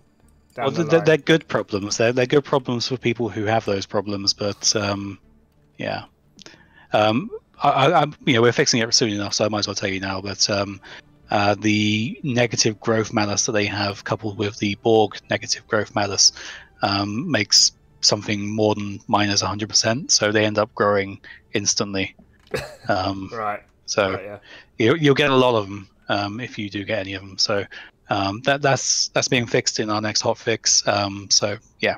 So I'm ready to see this epic cube. I think that's where I'm at. Yeah, let's do this. I'm ready to cheat my way to the victory. Being all Borgy and the fact that the streams basically, go well. I've got to press this button. What you need to do, research technologies. So is that just like that? Research underscore technologies. Underscore technologies. Oh, Bear, That will probably spam you with a few Q-tips because you research everything at once and he notices that. Oh, anti-photon means proton cannons. Yes, you you'll can get click everything. those away. You can read them, but basically it unlocks every specialization event that exists and kind of spammy. Right. Okay. A lot of stuff has happened. Right. Okay. Now you need to do instant underscore research, instant build, I think it is. Instant and tabulator will give you the final. Here we go. Instant build mode is on. And then select 10 times minerals. Yes, or just minerals 1 million or something. Minerals, and then what? Like that, or I do this yeah, right? just make a big number. Should be fine. We do have one more question, which I think might be worth asking, if you wouldn't mind doing. We have more than enough time. Go for it. Great. Sam Ronan would like to know, does New Horizons use post-Nemesis lore and ideas, such as the books or the games, Star Trek Online specifically? So at the moment, we kind of don't really go beyond the sort of Nemesis sort of cut-off points. Down the line, we maybe will bring in some stuff from there. There's a lot to... Stop. Yeah. Delete the number, and then you get 5,000, not just 1,000. I've got like 15k. I'm just looking at all the shit. 50k is not enough. 50k is not enough. God damn it, minerals. Okay, all right. Just minerals. Yeah, it's just, but it should be enough to build the first section. You can take. The final one is needed. I've got 100k. That should be enough, right? Yeah. Yeah. It should be fine. You might have to add some later, but fine. Take a construction ship and right-click onto a planet with a spaceport. What, my Unicomplex? Just one of the Unicomplexes should be fine. Yeah, okay. And say build megastructure and build the Omega. Omega Cube core. There we go. I have an Omega Cube core. And that should build like the core. It looks like a Borg diamond. Okay. And then you can just upgrade that megastructure a few times. Normally this takes a long time. I think it's like a few years for every area to upgrade, and now you have your 400k. No, you should zoom to see this glory. You should really look at. Yeah, it is actually the same model that was used in the trailer. I am Just no. for you. Just Closer, for you. closer. 400 like literally like inside it like that. Make it double click on it, and then you can better. Yeah. I'm in it. I'm all over Which it. actually you might also want to look at the ship itself in the bottom left. There's like this magnification glass, and then you see how much weapons it has. It's kind of. Just fly with it to another. Yeah, go and brutally murder somebody. Go kill the Krenim. Yeah, kill something. Alright, It's okay. actually quite funny because it doesn't take damage because it regenerates so much. Dude, It can be destroyed, mind you, but yeah. Yes, it can, but I'm assimilating not you. at this point. Probably at this point, nothing can. I didn't actually look what I went to there. I just went and just selected the credit. Let's go. We're off. Where is it? Let's put it down from fastest. That might actually help me actually see things. Yeah, going just attack like their fleet or something, or the spaceport. People are asking about heroes as well. So for the Borg, will there be a Locutus as maybe a character you get from a quest or or event? Look at the range. Yeah, we probably will do something like that. It's just we don't really have too much of the hero system in place at the moment, and we want to get that right for species that are more known for their heroes. So the Federation, Klingons, etc. We've got the foundations there already, and I think if you play the Mirror Universe, we've got a couple of familiar faces that you can expect to see for the Terran Empire. So yeah, we are going to do more with heroes. It's just again, because of some of the limitations in terms of what we can do with UI and how some things can be scoped, we haven't really done as much there as we wanted to, but down the line we will. Yeah, that's something I'm interested in as well, Samurai. I just saw your question there about sort of Kabodi, Varb War stuff. We don't want to do too much from Star Trek Online because it's its own thing and it's got its own canon, and we've got opportunities to tell our own stories here. But there are some things that I think are quite cool, and Yeah. That went down like a sack of potatoes. Yeah, that's just because it has like 20 weapons or something. Blimey. They're all heavy weapons, so it's kind of. Yeah. You can view the weapons on the cube. Yeah. You You can actually not design it yourself. It's like a design that is fixed. Yeah, but it's the most It's the advanced. best weapons you can get, but so it's fine. Is that? Am I reading that damage right there? 441083. That's just ridiculous. by the time you're able to build the fusion cube or the mega cube, it's not fantastically out of place in terms of some of the fleet powers you'll encounter. Right. So it is kind of a vanity project, but it is really, really cool as well. So There we go. Let's go find something else to destroy. Where's their fleet? I think you killed it. Did I? No. Maybe. No. That was hunger ships that actually spawned from the. If you go the to station. Krenim, yeah. I'm just gonna go to Krenim. Yeah, just invade their home world. Bit of a fun one with regards to Mirror Universes as well. How many species have been changed for the Mirror Universe? And is there a way to see what the changes are? I don't know what the exact number is, but I know we've got check. yeah, if you could, that'd be great. But I from memory, I know we've got the Terran Empire.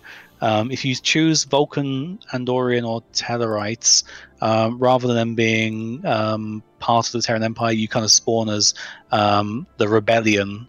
So bringing forward one of the events a little bit faster. We have the Romulan Republic, which is a bit more, a bit nicer than their Prime Universe counterparts. The Ferengi Cooperative, who again are friendlier. The Borg are a bit more aggressive, and the Dominion, we made them, and there are a couple of versions of the Dominion in Mirror Universe or soft canon. We made the Dominion the lawful, kind of neutral version. Everyone else should get a very minor ethics change. I can't remember the exact detail of which ethic gets changed, but they have a little bit of a shift. So I think Klingons and Cardassians generally keep most of their behaviors. Because again, Is that because they're magnificent? Well, yes, as well, but also because in canon they didn't behave fantastically different. I think the Jorans get more aggressive as well. So Yeah. yeah. But I mean, and we haven't implemented everything yet. We'll in time, flesh out more and more the mirror universe. And there's some really cool events there. Most of them are for the Terran Empire around the acquisition of the USS Defiant from the Thodians. So you get that event chain quite early. And then there's some That's awesome. Mirror Universe versions of the Mirror episode. But there are also some stuff for the Klingons and Cardassians to form the Klingon-Cardassian Alliance, which is pretty cool. Beyond that, we're aware that there's a whole mass of events that we can do for the Mirror Universe, but right now I think outside of those events, you kind of make your own stories. That cube is it's bonkers. Yeah. Well, yes. Oh, but the fleet. I mean, I'm not sure. Didn't even notice. The fleet just arrived. See, wasn't paying attention. Wasn't paying attention. I was just admiring. You'll have to kill them all. Oh no! Look how cute. They're 6K. Look at the ships just falling out of the sky. It's like swatting flies. They are killing my transport fleet. I'm a little bit sad about that. But just wait until the cube starts to shoot torpedoes. So there's a really good question from 1234, I think it says there, about there you go, about the how the admirals and the individuals sort of work within the sort of Borg context.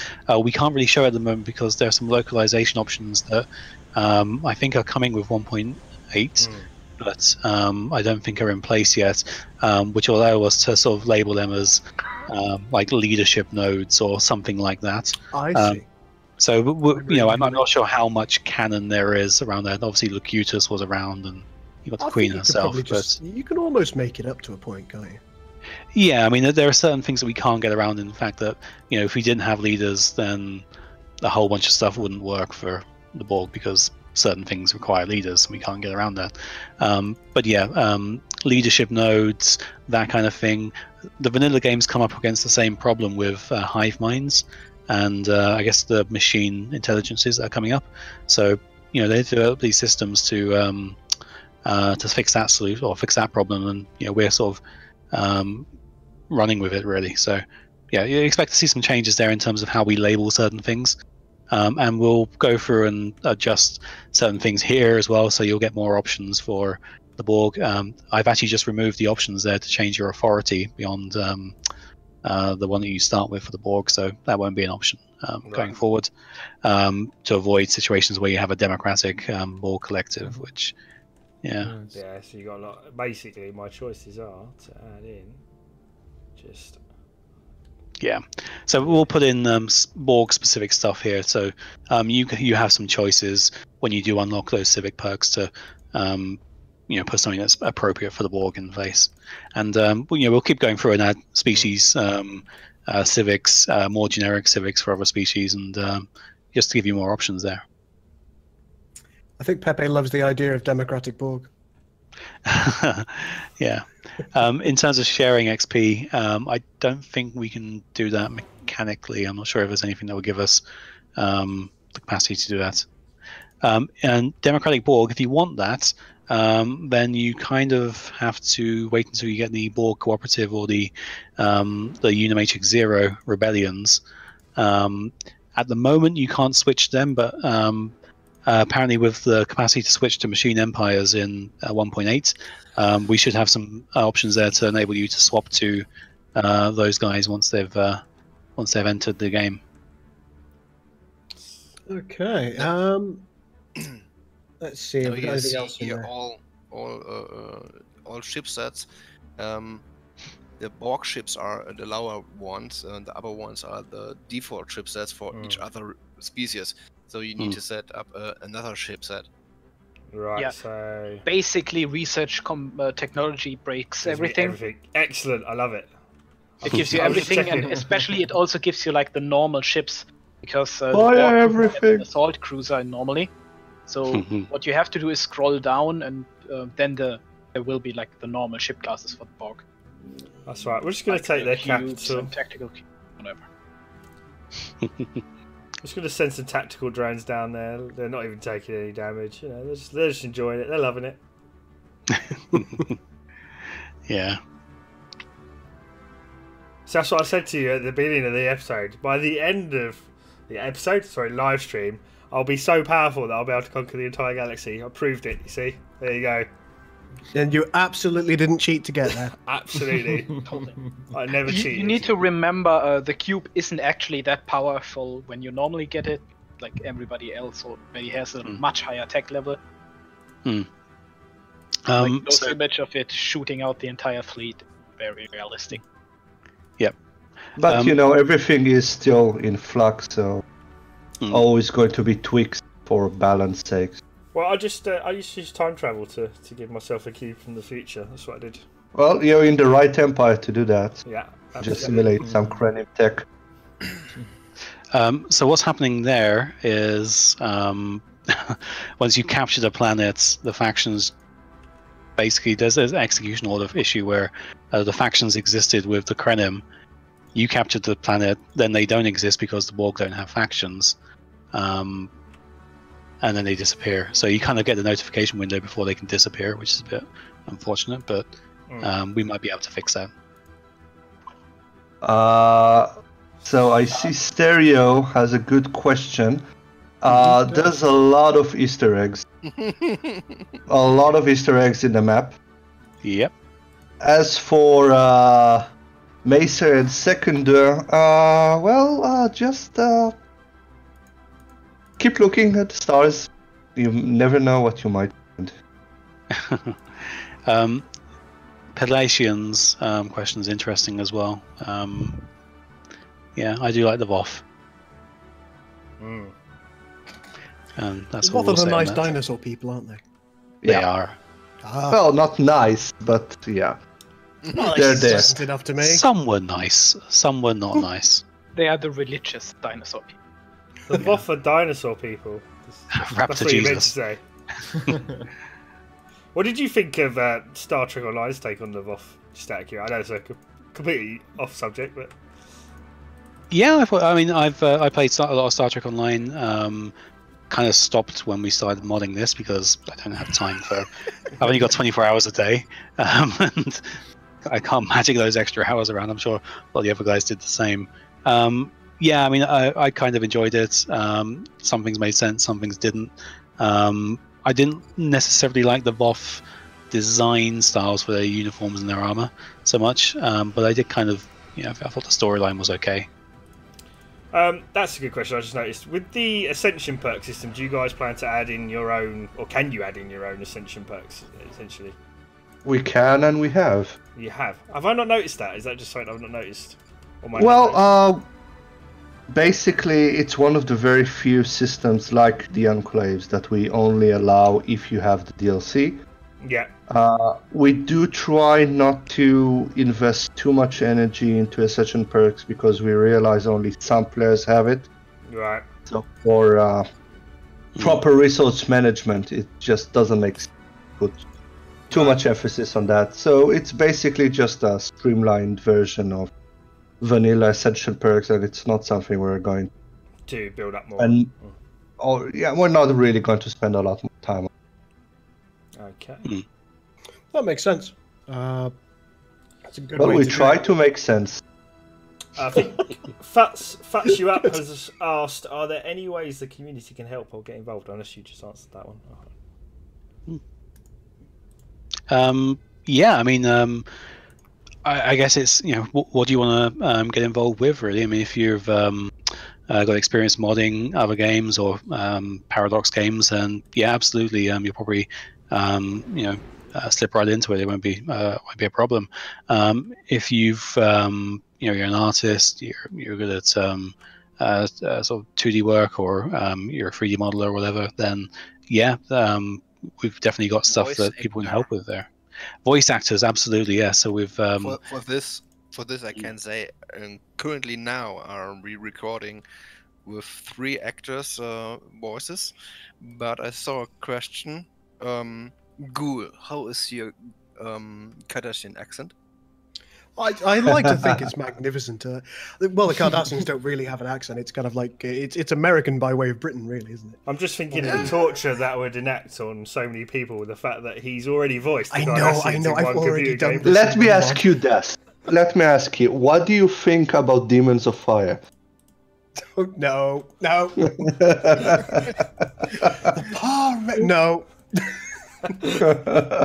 And for this question is we need a Cardassian voice actor. Oh, We no. have maybe a Klingon one. So maybe I I've can already tweak- tortured maybe thousands. maybe I can tweak a nerdy Klingon voice, a computer voice for just nerds who can translate it by yourself. It's just in plan down the line. Maybe we get it. It's not sure, but the Cardassian one is not fixed now. So the idea that you can do it, if you want to record, we have. I'd be more than happy to, because I am aware that some Trek players just haven't been tortured enough. Now, I love this, right? I interview you guys so many times, right? I went to all the effort to chat to you, and the first person you ask is him of all people. We're looking for people with good voice capability. Yeah. Oh, It's just nice ad for here for you. But we need skilled people. Yeah. Thanks, Greg. I also want to mention, seriously now though, there was the question before about how community can help, and there's a lot of ways. Sometimes people come and suggest ways that we didn't even think about before. You can help the wiki, you can help translating, you can help create events. So there's almost room for everybody. Oh yeah, the wiki. Anybody who wants to really has the energy and the will to help, don't hesitate. We'll find something for you to do. Can you post the Discord link then in the chat that people ask to it? You might have to post it directly to me, and then I'll forward it on. If you want. I will do that because links are probably blocked in the chat. They are. I'm a difficult sausage because I know there's a certain inherent community that likes to post dick pics when given the opportunity, so I'm avoiding that. If you want to find our Discord, just go into the Steam Workshop page, and it's linked there. Yeah, it's a direct link on the button. But yeah, I mean, if you look at where we've got the most outstanding to do, we've got a massive requirement for people who like to translate. We've got a lot of German translations in because you may have noticed a lot of the team are German, French, Russian, Polish. There's some gaps there that it'd be nice to fill out. So if you speak any of those languages, Spanish and Portuguese as well, and Russian, if you speak any of those languages and you want to get involved and give us help translating, then feel free to drop by. If you want to help script events, or you want to learn how to script events, then again, we can we can certainly sort of train people up there and sort of give them some experience. Just think about what you think is missing, and if you think you can maybe provide that, and that's a really good starting point. That's how a lot of us started. It's not skill what we need; it's the manpower what we need. Yeah, skill we can make. Yeah. I think it's commitment that you're looking for, isn't it? Somebody who's just willing to give you the time. Exactly. Yeah, so we've got a couple of guys who've produced some really cool name lists for us. These name lists are in themselves, they're a moderate piece of work. There's a lot of love that goes into them, but they're not huge projects. There are species we have that don't have name lists, so that's the kind of contribution that people can give, and we would absolutely gratefully accept that. little things here and there. You know, if you just want to get involved, then yeah, drop by and see where you want to. Well, I think Harel earlier, he was saying that you've got something like 70 contributors on your list right now. Yeah. Yes. Yeah. I mean, that's amazing for a mod team. That's This is that's huge. This is just the current one. Overall, in the last 40 months, it was over 150.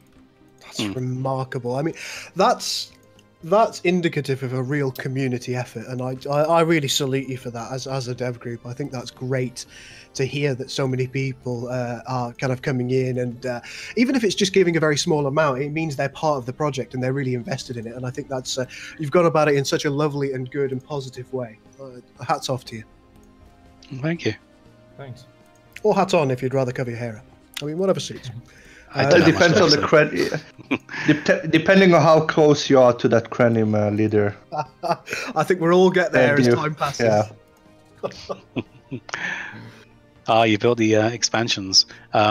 It was incredibly complicated making it so that they got their correct names, and this is one of those little touches that nobody will ever think twice about unless we tell it to them. But yeah, making it so that they have Unicomplex 01, 02, 03, Alpha, Basically, Beta. they're all hard-coded. There's Yeah. like no dynamic system.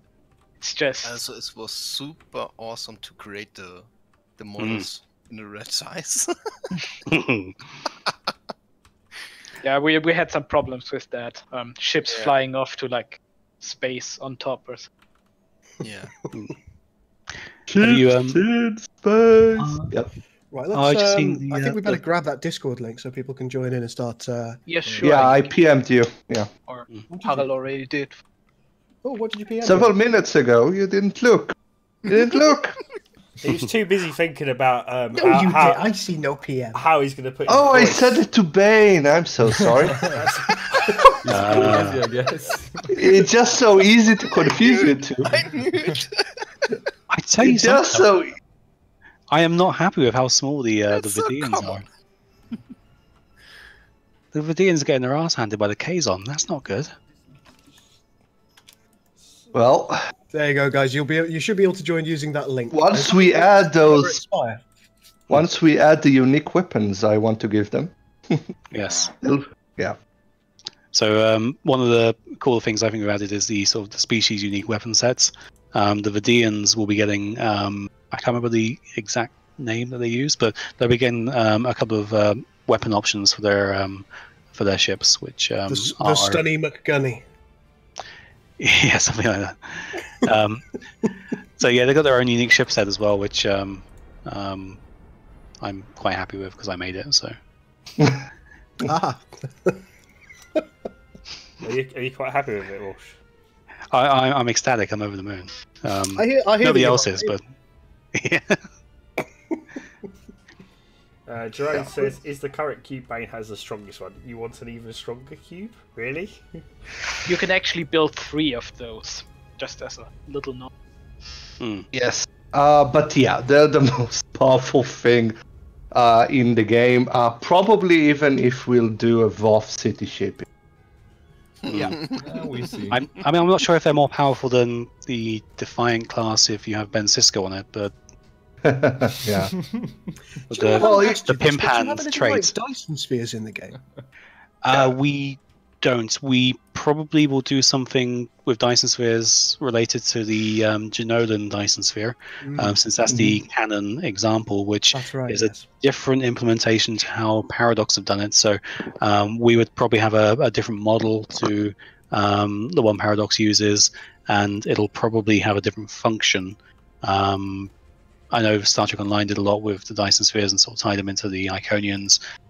Whether we have anything like that, I don't know, but it will definitely be different from the vanilla Dyson spheres. So yeah, but there are a bunch of mega structures that we've been planning to add. So I know you've got the Dyson sphere and the research centers or whatever they are in vanilla, which give you those resources. We've been meaning to add, so they give you energy and research. We've been meaning to add the particle fountain, which I think people remember from Next Generation episode. It's the episode with these intelligent robots. How they're called again? Exocoms.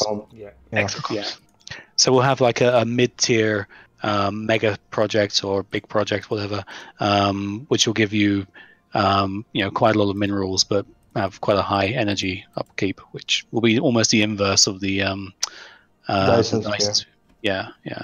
And we'll keep going with that sort of thing. So like the Federation, we don't necessarily restrict our mega or our mega structures to be, structures. That they also unlock agencies, which is a kind of generic term we're using for a bunch of things.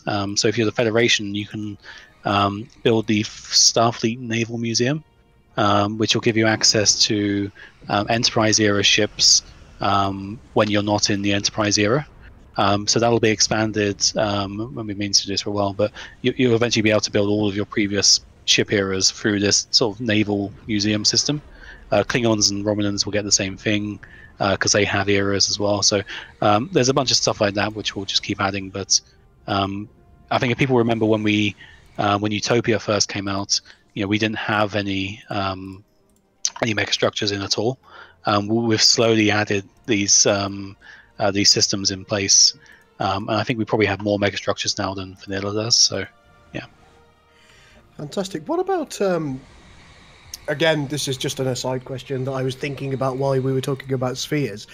It's the Xindi spheres. Well, I know they're not Xindi, but would you have an interest in, if the functionality became available, having a capturable version of those for use on your enemies, or something of that ilk?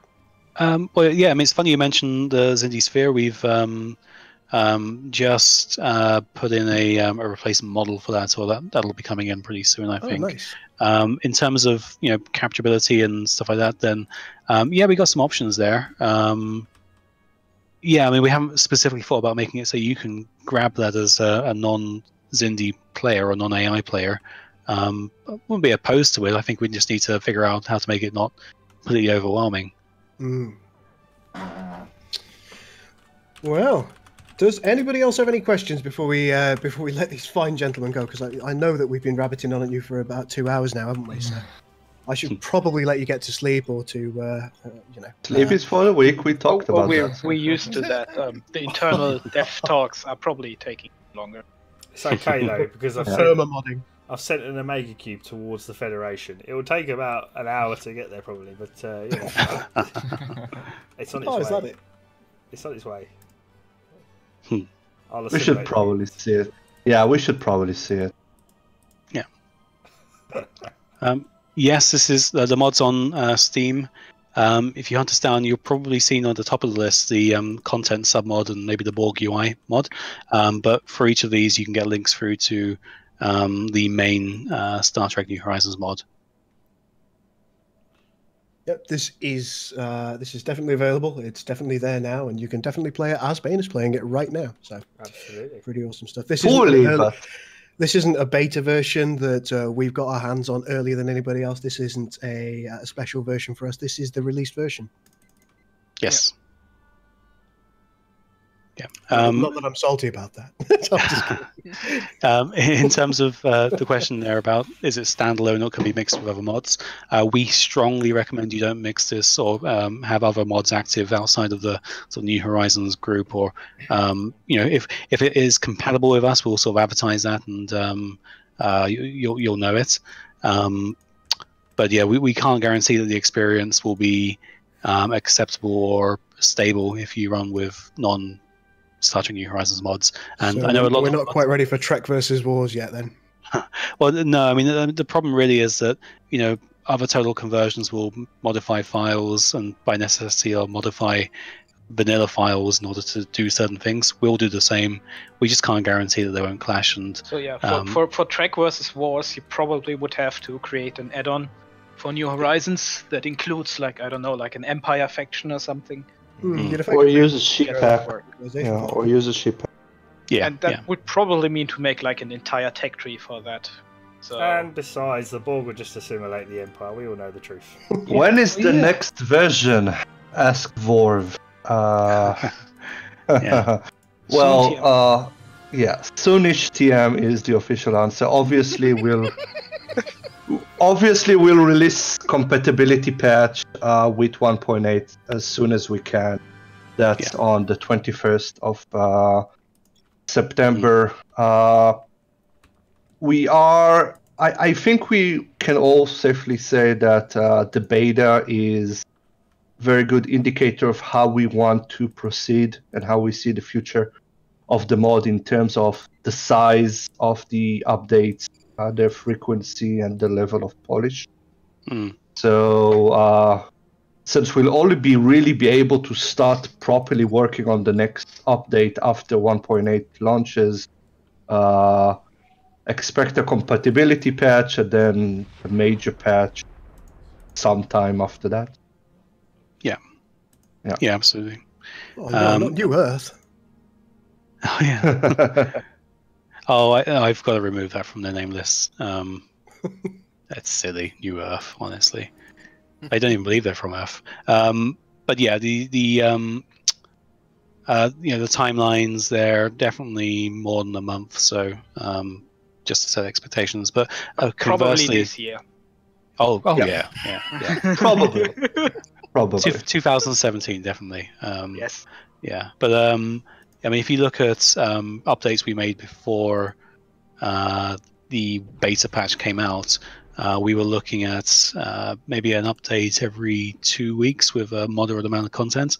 The next update we do after the compatibility patch 1.8 will have a sizable amount of content in there, and there'll be new content or new mechanics coupled with a refocus on some existing mechanics and species, very similar to what we did with the beta. So, the beta had the Borg refreshed and improved. At the same time, it added the whole mirror universe and a few other functions. So that's the kind of balance we want to do. And that's not the end of it either. We'll have a mass of similarly sized updates throughout the entire beta program. And honestly, you can just expect that to keep going as we sort of cycle through every major race and every possible thing we can focus on. We'll go back to the stuff that we focused on right at the beginning, and we'll improve them, and it'll just be a never-ending process, really. There's enough content for like years. Oh yeah, and if the new TV show is any good, then obviously we'll have to bring that in. So. What are your thoughts on that, guys? I have had a drunken rant about it once, but aside from that, I've tried to keep the cards relatively close to my chest. So, what does everybody think? Are you hopeful? I'm hopeful. I think I am hopeful in that I like a lot of the stuff that's going on around it, but at the same time, I hate the ship design, and I'm not sure I can really get beyond that. So we'll see. But then I said this a few times to the other guys that if you go back to some of the material that was around before the Next Generation was launched, you look at some of the early TV stuff, the early adverts they had, it was terrible. It looked awful. I know Season 1 wasn't brilliant, but the promotional material was... it just wasn't there. Yeah, it was garbage. And TNG turned out all right. So you look at Enterprise, Season 1 was okay, Season 2 was terrible, and then Season 3 and 4 were... criminally underrated. Didn't they? They really did. Yeah, but every Trek series has a rocky beginning, apart from DS9, which had an amazing one. So yeah, I think that's because Gul Dukat was in it. Surely, Mark Lamo. Oh yeah. Well, yeah, I mean, all the Cardassians were good in Season 1 of DS9. Duet, etc. I mean, you couldn't do Duet is top tier quality, and I don't think any other Trek Season 1 had that kind of quality of episode outside of the original series. That battle looks so cool. Yeah, it's really looking good. I agree. Like this explosion on the cube. And it just gives no shits. Yeah, actually, if you look at it, it's probably regenerating even more than it's taking damage. Can I tell you, before this is over, I want to give you a command to put in, just because I want to mix things up a little bit for you. Oh, do you want to do attack all fleets? Well, I don't know. Let's see what I can do. Right. So what I want you to do in a second. I've nearly reached Earth. I've nearly reached Earth. What are you doing to me? Well, you can still do this. You can still do this. But if you press go to your console and type in. I can't find Earth anyway. Okay. What? It's somewhere So if you go to your console. Well, you're close. If you type in event. Yeah. And then space capital STH underscore lowercase Borg underscore story in lowercase .4. And then hit enter. Oh, I know what will happen. Oh, hang on. Yeah. Oh no. Oh yes.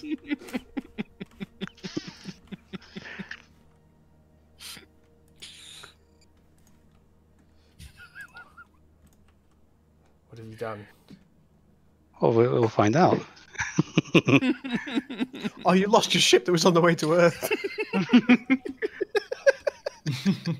No, my ship on the way to Earth is still around here.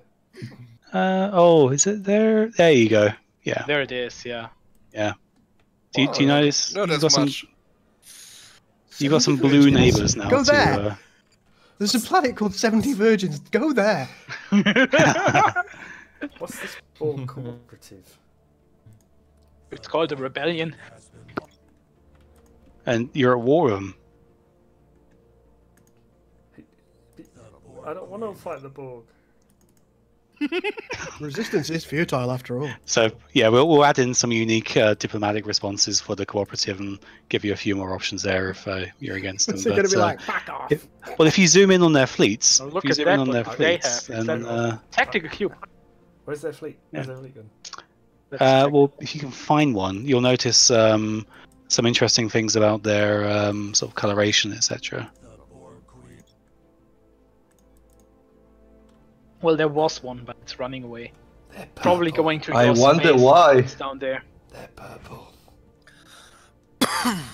Are they purple actually? It looks look at that. purpley. Oh Yeah. yeah, they are. Yeah, just a little bit of color variation for them. Is that a tac Smaller cube? cube. Uh-oh. Yeah, it's a tactical cube. What's this 162k fleet doing? Why is there a 162k fleet there? Well, it's Why- called a rebellion. They What? they are trying to match your fleet power, and you have like some very big ships. What have you done to me? I guess there's a diamond in the tactical cube. Yeah. It's stuck. I think it's a normal cube, but whatever. Hmm. Oh, Well, you can still destroy Earth with your last dying breath. Before you lose.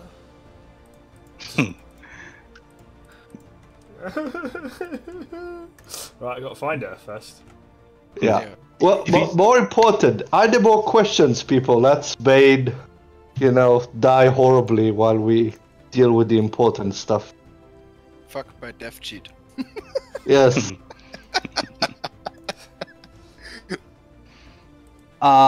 Will or the Borg have network hub stations? We talked about this earlier. We did Worf. right at the start of the stream, and the answer Yeah. was, broadly speaking, yes, once there's functionality for it.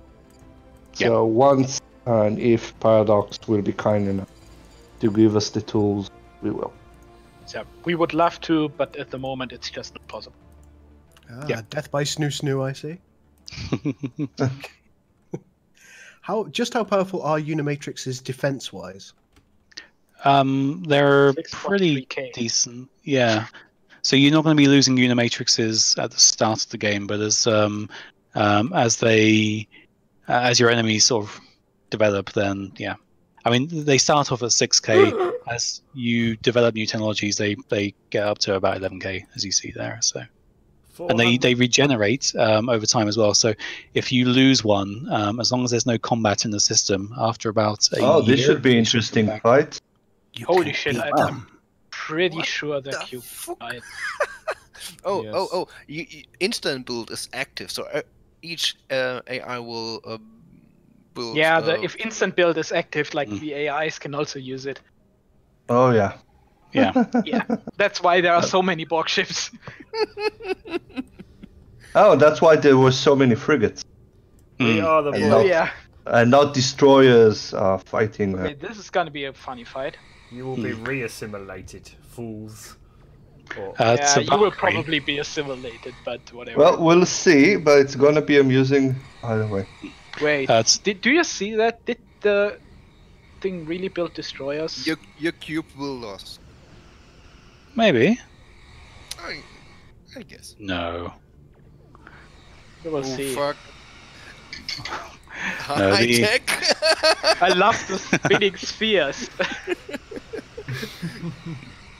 The Okampa are in as a minor pre-FTL race, but they don't have any portraits yet. And to The Valkyrie, genres of the Delta Quadrant. yeah, we will give them leaders that only last 10 years when we do get around to them. And you're fine. they've actually formed the Federation. That's good. And We might yeah, even maybe do something like with the caretaker. Yeah. Oh, look, they have purple torpedoes. Oh, they have research Oh, the technology. blue- That's why and, it's so. and the blue light, the blue light on the board. cooperative. Yeah. This looks so nice. Yeah, it does. I'm feeling a tad outnumbered in cube-shaped objects. Well, yes, but you have the bigger one. That's true. That's all the ladies like to tell me. Anyway, Oh, Because size does matter. Right, you've discovered the This is- Federation, so while this battle is occurring for the next 3 days, why don't you go and have a look? that's a good point. Let's do that. I think you probably So- didn't even discover the Federation because they haven't found it. It's probably Earth No, it was the Federation. That was? the Feds, yeah. already. It was. Yeah. Yeah. Who formed it? Vulcan, with a Vulcan leader. So it's Vulcan who founded it. No, go to Wolf 359 Yes. Just hang out in Wolf 359 and wait for something to show up. and declare war, and probably nothing will come to you because they're too scared of the ship. But No, you'll be bumped out if you go to Wolf 359. You'll be bumped out of their space. You have to go so out. declare war. Yeah, that's Mm. to leave their space because before you declare war, ship will Out of the border. Mm. It's okay. I've got a transport fleet filled with tactical cubes ready to take Seoul. So this is all part of the plan.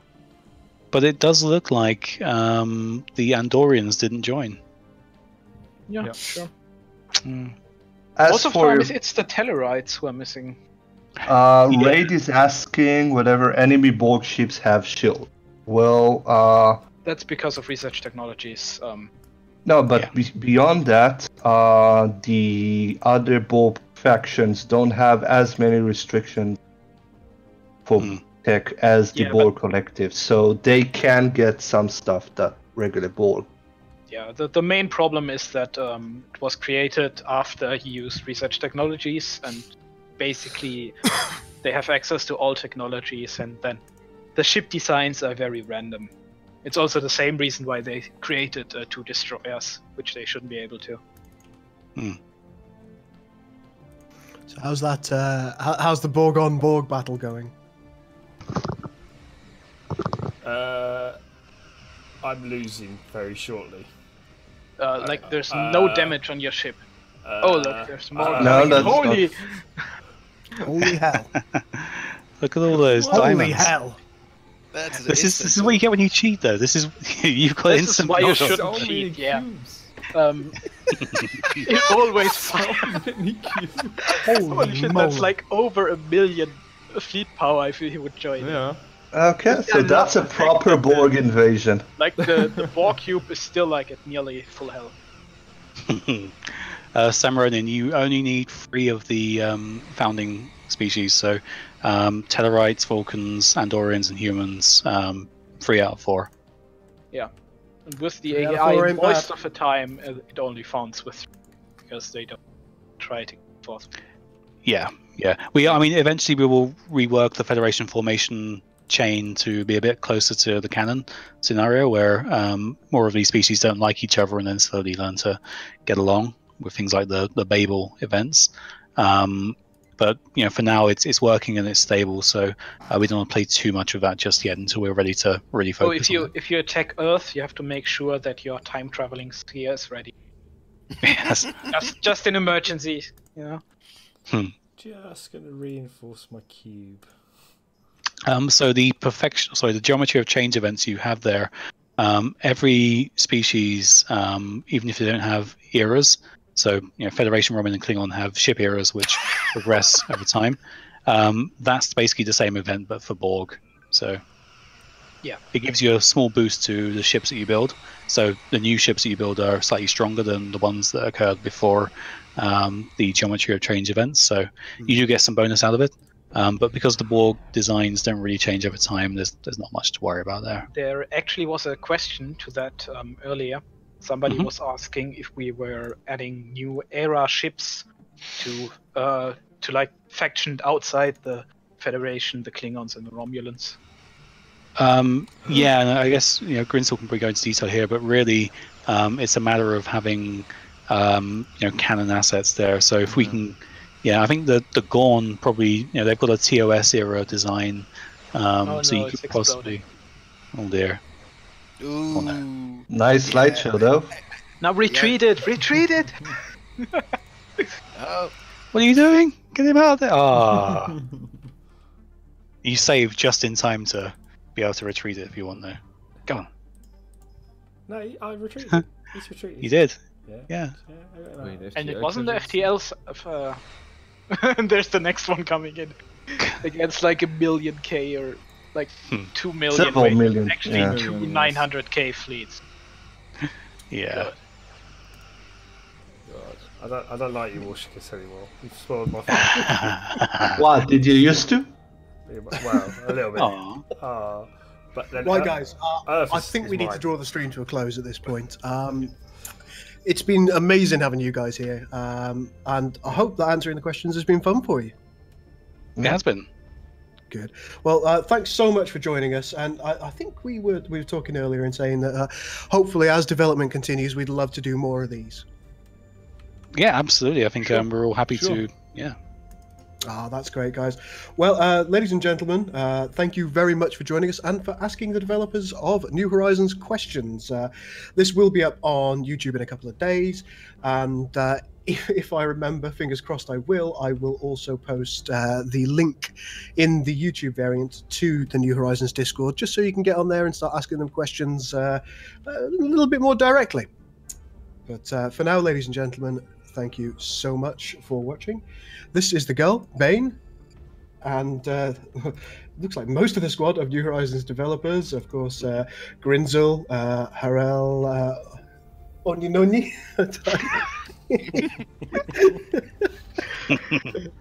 Dago, Walshikas, and Zoom Impulse out. Thank you very much, guys.